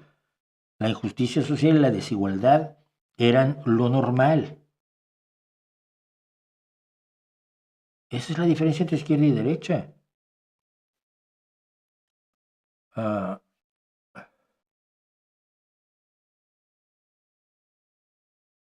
sí, Daniel. Ah, ¿Qué más me dicen? Feliz solsticio invernal.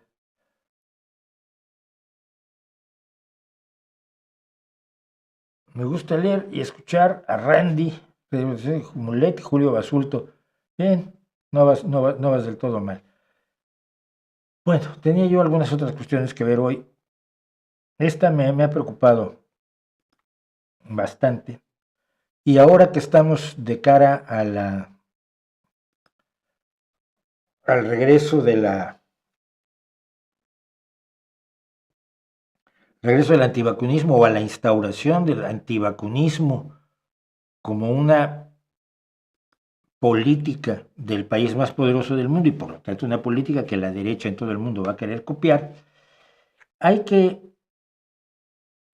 echar un ojo a lo que está pasando con el regreso de la tosferina, con el regreso de la poliomielitis en otros sentidos, pero el caso de la tosferina me llama mucho la atención porque había desaparecido. Y la tosferina es una cosa desgarradora desde todo punto de vista.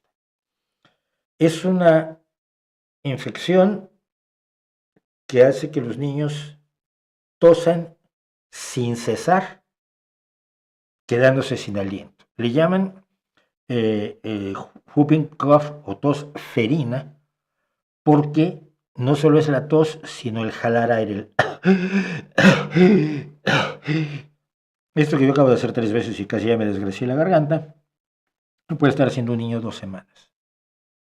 Dormido y despierto, 24 horas al día. Es aterrador y estremecedor ver un niño con tosferina. La tosferina ha vuelto en Estados Unidos a niveles superiores a los que se habían visto antes de la pandemia, con hasta 17.500 casos en Estados Unidos en 2021, perdón, y que son cálculos que se considera que están subvalorados, es decir, que hay muchísimos más casos de los que no se enteran ni siquiera las autoridades. ¿Por qué? Bueno, por la Organización de la Salud en Estados Unidos. Si el niño tiene tos y no se está muriendo, pues no lo vas a llevar al hospital. Si le llevas al hospital y te cascan $4 o $5,000, pues ya tienes un problema. Pero es que la pandemia también retrasó en Estados Unidos sobre todo las vacunaciones infantiles, incluida la que te protege contra la tosferina, y menos mujeres embarazadas se vacunaron.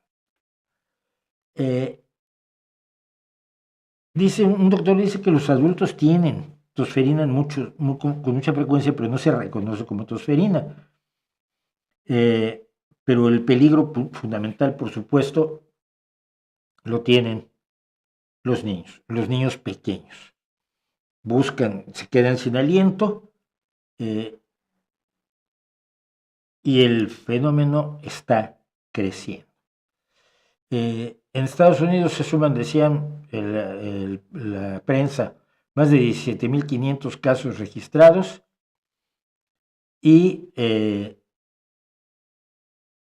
España y en Europa está aumentando la presencia de la tosferina. No es ninguna broma lo de las vacunas. Cerrar los ojos al hecho real de las vidas que se han salvado y de la calidad de vida que se ha ganado debido a la vacunación,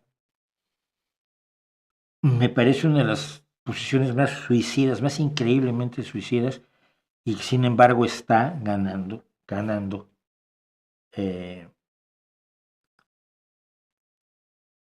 adeptos, gente que está dispuesta a creer, como decía alguien el otro día, dijo, pero es que si ya no hay nadie con poliomielitis, porque la erradicamos con la vacuna. Y dice Kennedy, no, fue la limpieza, lavarse las manos lo que provocó que desapareciera la polio. Eso, mira, las manos se empezaron a lavar desde tiempos de Lister, perdón, de Semmelweis, que salvó a millones de personas, pero no por la higiene, sino porque dejaba de contagiarlas los médicos que habían estado trabajando con cadáveres y con las manos sin lavar atendían partos y por supuesto infectaban a las mujeres con esos microbios que sabemos que existen.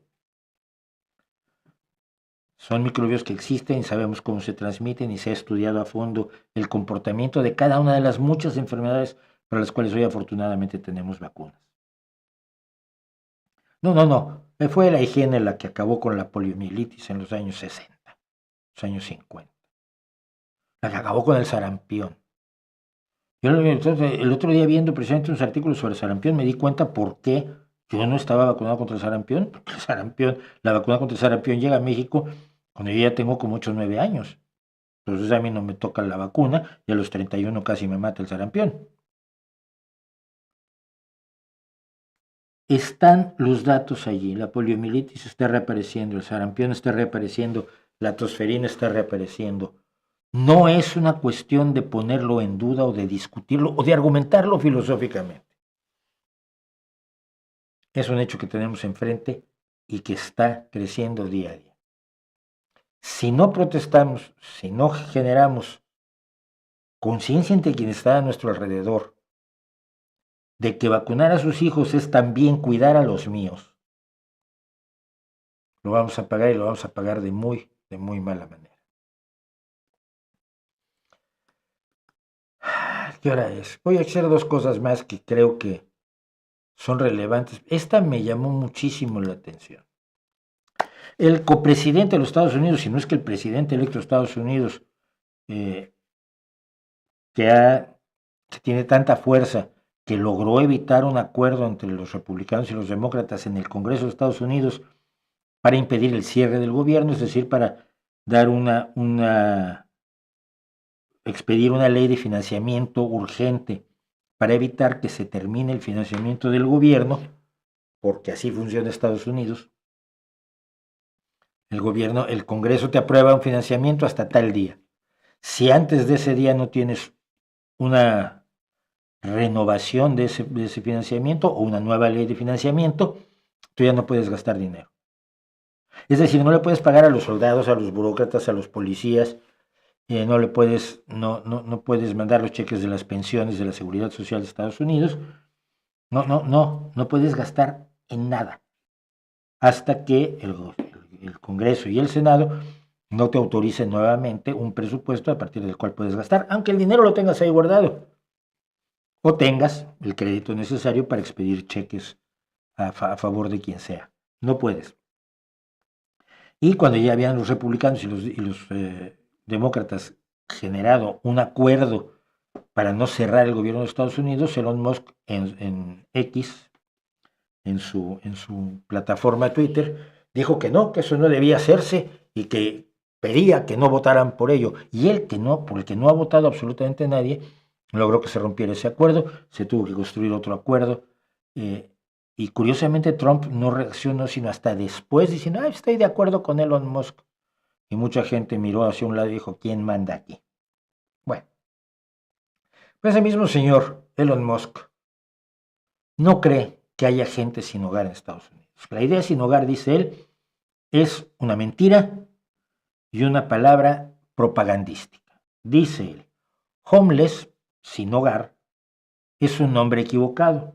Implica solo que alguien se atrasó un poco en el pago de su hipoteca y si les das un empleo, nuevamente estarán bien.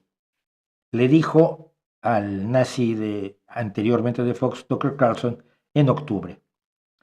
Lo que sí tienes, esas personas no están sin hogar, se atrasaron el pago de la hipoteca. Lo que tienes son zombies de las drogas violentos con ojos muertos y agujas y personas y heces humanas en la calle. Al decir agujas, te queda muy claro que Elon Musk no tiene una idea de lo que es la crisis del fentanilo y piensa que es una crisis de una droga inyectable, porque él piensa probablemente en la heroína. No sé si él la consumió, consume marihuana, eso sí lo sabemos, pero lo que él dice es, estas personas que están en la calle sufriendo los efectos del fentanilo en Estados Unidos son a los que llaman homeless, pero no lo son. Y por lo tanto, mientras más dinero se pague, se invierta en evitar el sinhogarismo, el que la gente se quede sin techo, pues la situación empeora, dice. Y está pidiendo a los legisladores republicanos y a la Casa Blanca a que hagan cortes dramáticos y potencialmente devastadores al presupuesto de las agencias federales que apoyan a millones de estadounidenses vulnerables, incluidos a miles, alrededor de 600,000 se calcula, que están sin hogar en Estados Unidos. La persona más rica del mundo, decía esta nota, ha sugerido repetidamente que él considera que el gobierno al que va a ayudar está detrás de una conspiración mundial para hacer que más gente se quede sin hogar a fin de enriquecer a las organizaciones que trabajan para luchar por el fin del sinhogarismo. Las organizaciones no gubernamentales de salva a las personas sin hogar, dice Elon Musk, reciben con frecuencia un pago de acuerdo a cuántas personas sin hogar hay en las calles, creando así un fuerte incentivo financiero para maximizar el número de personas sin hogar sin resolver jamás el problema. Es decir, si una organización está ayudando a los pobres, se incrementa a los pobres para ganar más dinero, ¿no? Él cree que el dinero se lo guardan las organizaciones no gubernamentales y que no hay vigilancia fiscal sobre cómo utilizan sus dineros. Si no lo sabe, debería estar enterado. Mientras tanto, Trump dice que las personas que están sin hogar deberían entrar en instituciones mentales, en psiquiátricos o ser arrestados. Lo que quiere es terminar con la pesadilla de las personas peligrosamente enloquecidas para abrir, fíjense esto, grandes parcelas de tierra barata, traer doctores, psiquiatras, trabajadores sociales y especialistas en rehabilitación de drogas y crear ciudades de tiendas de campaña donde se pueda relocalizar a las personas sin hogar e identificar sus problemas. Campo de concentración, pues, pero más bonito. Evidentemente, las personas que tienen un problema de drogas no son equiparables a las personas que no tienen hogar, a las personas que se quedaron sin casa, esas personas que tienen, y cualquiera los ve, si ves un poco de televisión estadounidense, la señora que vive en su automóvil y tiene 2 empleos porque está pagando una cosa para su mamá porque perdieron la casa, porque la hospitalizaron y no tenía seguro de salud. Y esa gente que está viviendo en su automóvil, esa gente que está viviendo en refugios, pero que tiene trabajo y que no es adicta a las drogas. Pero lo que hay detrás de esto es la estúpida idea. Aquí, ok. Los drogadictos son drogadictos, están enloquecidos por el fentanilo, gravísimo. El fentanilo, por cierto, nos vuelve violentos, hay que decirlo. Pero fundamentalmente la gente es pobre porque quiere. Y si la castigas muy duro, entonces va a dejar de querer ser pobre. Y ya va a poder ser Elon Musk. Evidentemente, Musk vive en un mundo absolutamente apartado de las personas pobres, de los que se quedan sin empleo, de los que no pueden pagarse una casa o salud o educación en el paraíso libremercadista de Estados Unidos, y que él y otros 1000 millonarios están convencidos de que es una especie de paraíso socialista o comunista al que hay que meter en cintura para que sea genuinamente libertario y capitalista. Y muchas personas están tratándole de decir a los medios de comunicación, Musk no entiende, Musk y otros 1000 millonarios no saben lo que está sufriendo muchísimas personas para satisfacer sus necesidades básicas en los Estados Unidos. En los Estados Unidos. Si esta política se traduce a otros países donde las personas sin hogar son también un problema, sobre todo con el problema de la vivienda que estamos viviendo y el encarecimiento tanto de la vivienda como de la tierra, lo que puede haber son verdaderas masacres. En Estados Unidos se sabe que 3 de cada 10 personas que no tienen hogar son parte de una familia que tiene hijos, niños que viven muchas veces en el auto o en los albergues con ellos. Principalmente la pérdida del hogar, según los estudios en Estados Unidos, especialmente entre las familias, es la falta de vivienda asequible, estable, donde lo que hay es gente a la que echan de su casa por no pagar la renta, porque las viviendas están sobrepobladas, porque hay violencia doméstica creciente, cuando hay tensiones crece la violencia doméstica, y las pérdidas de empleo que hace que las familias vayan a refugios o vivan en las calles. Por supuesto, ahora en Estados Unidos están prohibiendo que la gente duerma en la calle. Si no tienes casa y no puedes dormir en la calle, ¿qué esperan? Porque los estados, los gobiernos, sobre todo de los republicanos, están criminalizando a las personas que duermen en la calle. Y esto ha sido apoyado además por la Suprema Corte de los Estados Unidos, una Suprema Corte derechizada con los nombramientos de Donald Trump durante su anterior mandato. Yo creo que hay ricos que no están lejos de la vida de la gente común, pero también me queda muy claro que hay ricos que están tan alejados que no deberían tener responsabilidad alguna. Y realmente me preocupa la responsabilidad que se le ha dado a Donald Trump. ¿Quién es él? Un inmigrante que durante un tiempo fue inmigrante legal sudafricano, que tiene una enorme fortuna que se basa en la enorme fortuna que acumuló su padre en las minas sudafricanas, y que a gente como usted y como yo nunca nos ha ni siquiera volteado a ver, y ahora estará a cargo de la eficiencia del gobierno de los Estados Unidos. Voy a tenerme que preocupar.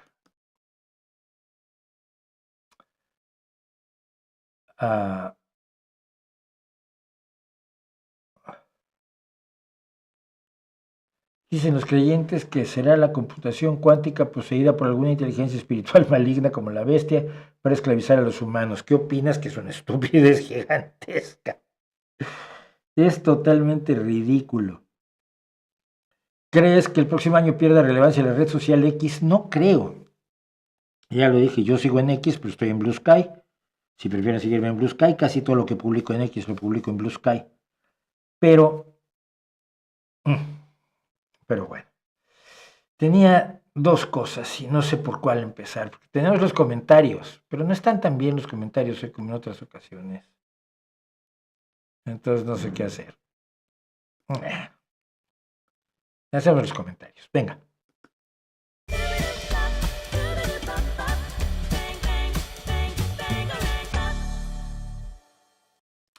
Pues aquí tenemos los comentarios temerarios, los comentarios de esta semana, que como digo, en este también vamos a tratar de echarlos rápido. Y empezamos con este. Bienestar Integral 8420 dice, ¿cómo se ha conservado por tanto tiempo esa pintura? Se dice, habla del cuadro de la Virgen de Guadalupe en la Basílica de Guadalupe. ¿Cómo se ha conservado por tanto tiempo esa pintura que dice, no se puede explicar científicamente un milagro? Y le digo, hay miles de cuadros de la época, estamos hablando del siglo XV-XVI, pintados sobre tela de lino, que se conservan estupendamente en los museos de Europa.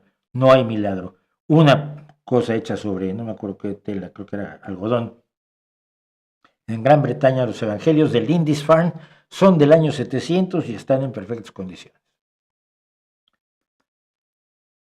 Mauricio, ¿tú qué crees que suceda cuando nos morimos? ¿A dónde crees que nos iremos? Y mi respuesta es, no ocurre nada, dejamos de existir. Tu pregunta es como preguntar, ¿a dónde va nuestra digestión cuando morimos? Alfonso 2610. A ver, esto tiene una cola extraordinaria. Yo hablé del problema de los inocentes en las cárceles de Bukele. La gente me acusó de que estaba yo defendiendo a los terroristas. Dije, no, estoy defendiendo a los inocentes que el propio gobierno de Bukele, no sé qué pasó allá afuera, ha reconocido que tienen encarcelados. Y entonces, pues lo que estoy diciendo es, ten un poco de compasión, independientemente que estemos todos en contra de los pandilleros, hombre, sí, claro que sí, pero esos inocentes podrían ser tú, podrían ser tu hermano, tu papá, tu hijo, tu mejor amigo, tú mismo. Entonces, hay que pensar en ser un poco humanitarios, ¿no? Peor salió. Entonces, Alfonso 2610, que además no da su apellidito, te sigo desde hace tiempo, casi siempre estoy de acuerdo contigo. Los que dicen eso son las viudas del nocturno siempre, son los que me has decepcionado. Ese dato de inocentes es falso. Llegan al CECOT cuando llegan al CECOT ya han sido juzgados. Ahora hay 12,000 terroristas culpables. Quienes defienden terroristas son los mismos políticos y activistas que destruyeron el país por 30 años. Y le digo yo, mira, que hayan sido juzgados y que sean inocentes no son cosas excluyentes. En el CECOT hay más de 15,000 internos, según datos que tengo. Tu certeza de que ninguno de ellos es inocente me imagino que es tranquilizadora, pero no es estadísticamente defendible. En 2023 la población carcelaria de El Salvador llegaba a los 105,000 presos, la tasa de encarcelamiento más alta del mundo, 1,086 personas, por cada 10,000 habitantes, es decir, poco más del 1% de todos los salvadoreños están en la cárcel. 1,086 de cada 100,000. De cada 10,000, perdón. Le siguen Cuba con 794, Ruanda con 637 y Estados Unidos con 531. De nuevo, tu certeza de que entre esos más de 105,000 presos no hay ningún inocente me parece engañosa. Máxime cuando el propio gobierno de Bukele ha reconocido que en estos 2 años ha liberado a 15.000 encarcelados que resultaba que eran inocentes. Nadie defiende terroristas si tú fueras uno de los injustamente encarcelados, que es el acto de humanidad que pedía en el vídeo y que no quisiste plantearte, no lo verías igual. Antes de que Caroline Herschel, sobre todo lo que pasó después, bueno, antes que Caroline Herschel puede considerarse que la primera científica profesional de la historia fue Hipatia.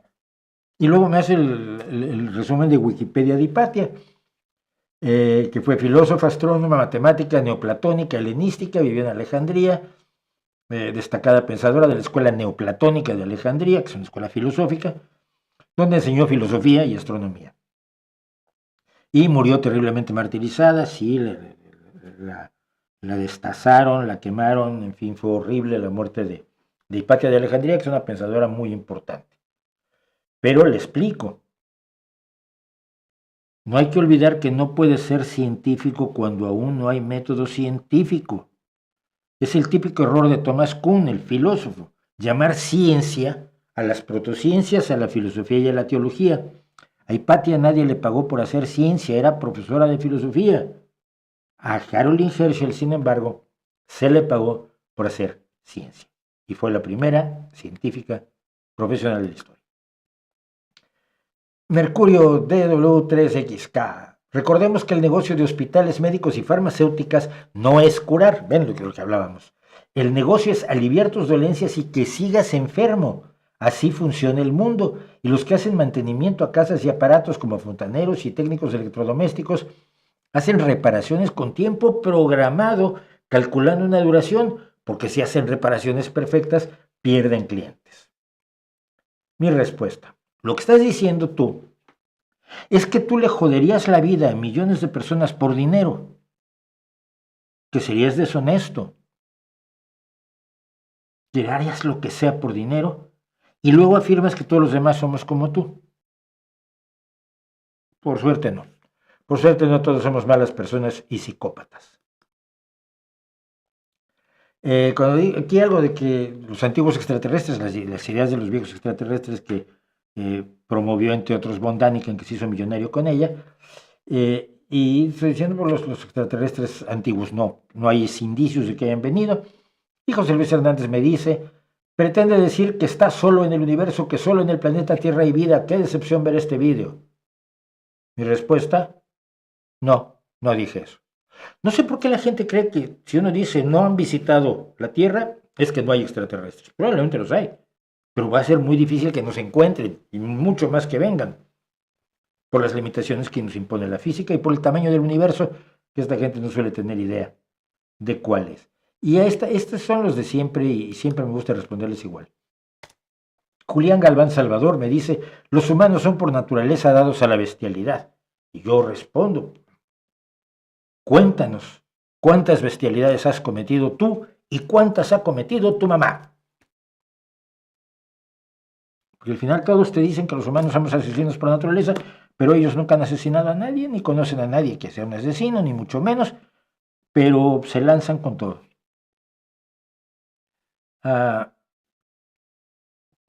Y en la misma línea uno de estos de los de siempre. Yo creo que Dios, el hecho de creer que seremos juzgados al final de nuestras vidas por nuestros actos, frena a muchos canallas. Yo no lo creo.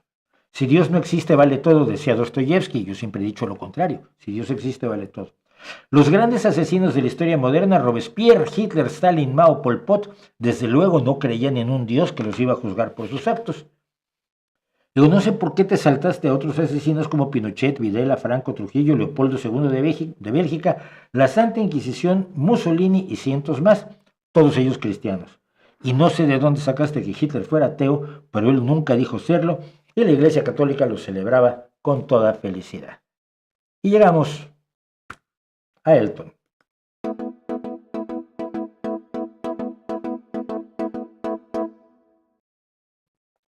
El comentario de la semana es de Jorge Luna 7228 que dice, me gustaría, si lo tiene a bien, interpretarle su carta natal, este es astrólogo, sin ningún costo, solo a cambio que después haga algún comentario sobre lo escuchado.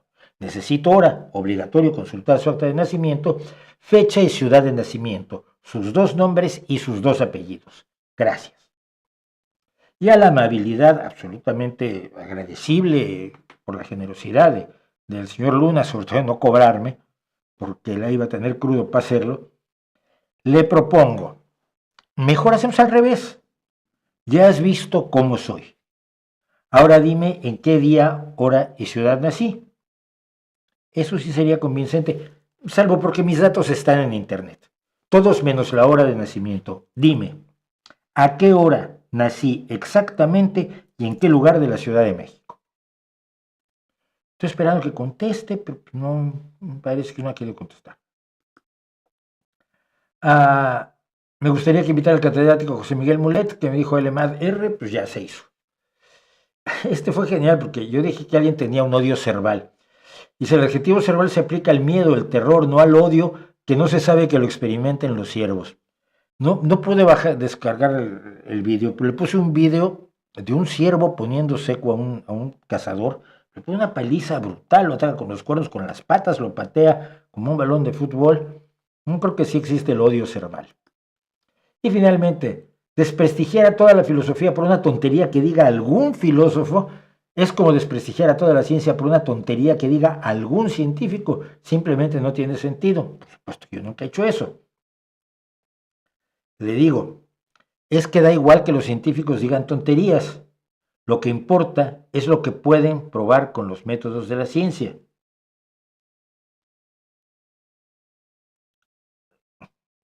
Dije que no hay modo de saber qué cosa que diga un filósofo es una tontería o no.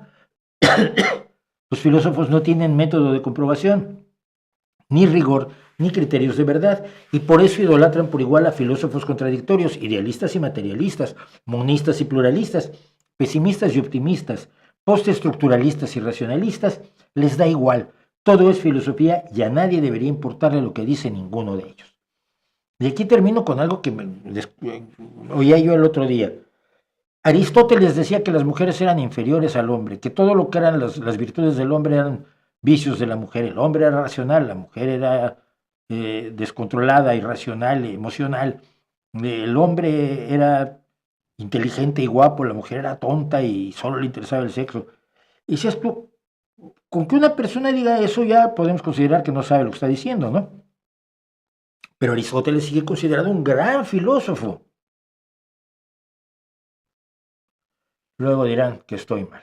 Esos fueron nuestros comentarios ordinarios del día de hoy y son las 9:57 y no voy a poder hacer algo que tenía muchísimas ganas de hacer, que es un poco de la historia del rock, pero lo dejamos para la otra. ¿Qué hacemos? Y también, por supuesto, la galería nocturna que queríamos hacer con el señor Gustavo Doré, pero son las 21:57, vamos a ver qué nos acaban de decir ustedes y con esto terminamos. ¿Es cierto que el maíz transgénico no lo puedes usar como semilla? Me pregunta Producciones Arándano. Falso. Hubo una propuesta de una semilla que no fuera fértil, se llamaba Terminator, nunca se hizo. ¿Puede afectar al maíz autóctono? No puede afectarlo si los plantas a la misma distancia a la que, por ejemplo, los campesinos en México plantan el maíz cacahuacintle y el morilla. O sea, o los plantas a más de 400 metros de distancia, o plantas un maíz hoy y 3 semanas después plantas otro. ¿Por qué? Porque este maíz, cuando madure, va a ser fértil durante 2 semanas. Es decir, la polinización solo ocurre durante 2 semanas. Pero mientras este maíz se está fertilizando, este todavía no está fértil. Mientras este poliniza, este no está fértil todavía. No puede ser polinizado. Cuando este deja de polinizar 1 semana después, este llega a la madurez y empieza a polinizarse. Así lo hacen los agricultores para tener 62 variedades de maíz en México. Si lo que dijeran fuera cierto, ya se hubiera unificado todo el maíz mexicano en vez de haber diversidad. Esa diversidad de la que tanto hablan y que no siempre es buena, debo decir. Pero bueno, así esa misma diversidad la puedes tener 62 especies, 63 con el maíz transgénico dulce. ¿Qué pasa? No pasa nada. Los agricultores lo saben hacer. Quienes te dicen estas cosas son personas que conocen el campo porque un amigo suyo les puso una foto en Instagram.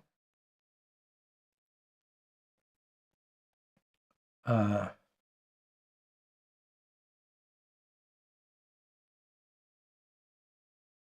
no sé de qué habla de la imagen de atrás. Hablan solitos, eso es raro. Un argumento que usan los políticos es el maíz transgénico amenaza con la diversidad de nuestro maíz nacional. Ya dije que no veo por qué. Es que no hay ninguna lógica esa afirmación, es simplemente una ocurrencia. ¿Por qué en Europa están prohibidos algunos transgénicos? Porque la idiotez es internacional. ¿Tú crees que solo hay imbéciles como Elena Álvarez Bulla en México? ¿O idiotas de Greenpeace? Se andan por todos lados y están presionando a los gobiernos a hacer tonterías. Los verdes obligaron al cierre de las nucleares en Alemania.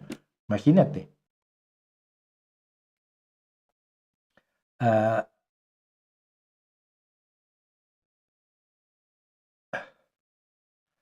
dice... a ver, estoy buscando que me comentan que ya se nos hizo tarde, pero bueno. Los ecologistas en Uruguay tuvimos un conflicto con ecologistas militantes argentinos por la instalación de una moderna planta de celulosa. Los argumentos eran de militantes y no de científicos. Y está pasando eso en Galicia ahora con una planta de celulosa, precisamente, a la que todo el dinero que tiene Greenpeace lo está echando para contratar actorcitos y actricitas que te dicen que Galicia va a haber una cosa horrible porque van a poner una planta de celulosa. Entonces te mandan una carta en papel de celulosa diciéndote que eso va a ser horrible.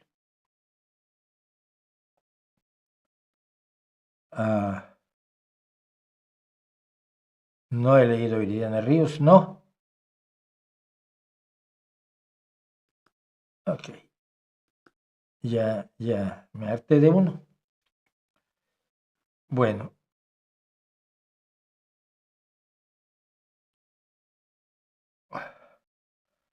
¿Hay algo que te guste de la cantante Dulce? No la recuerdo siquiera, fíjate, qué barbaridad. La Internacional Socialista desde siempre condenado a la represión israelita, a los palestinos. ¿Está documentado? Sí, por supuesto que está documentado.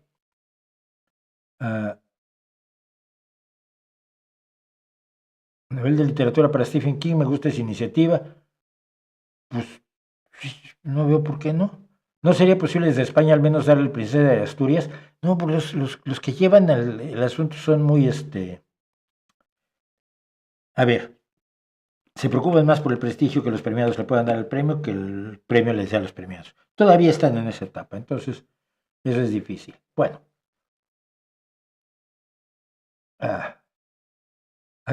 Los que quieren que vaya a la Ciudad de México ya están organizándose. Bueno, yo los dejo porque ya es tarde, ya me pasé 2 minutos y hoy estábamos a buena hora. 323 personas, 356 me gustas y solo 5 no me gustas. Muchísimas gracias.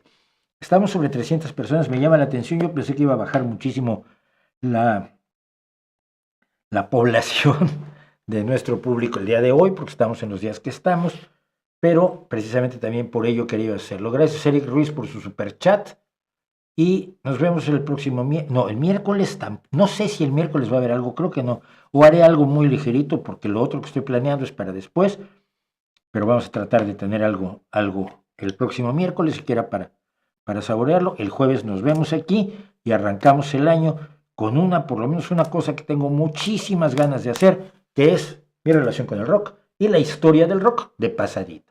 Mientras tanto, como siempre, ahí les dejo mi reputación para que la hagan pedazos y pórtense bien con la gente a su alrededor.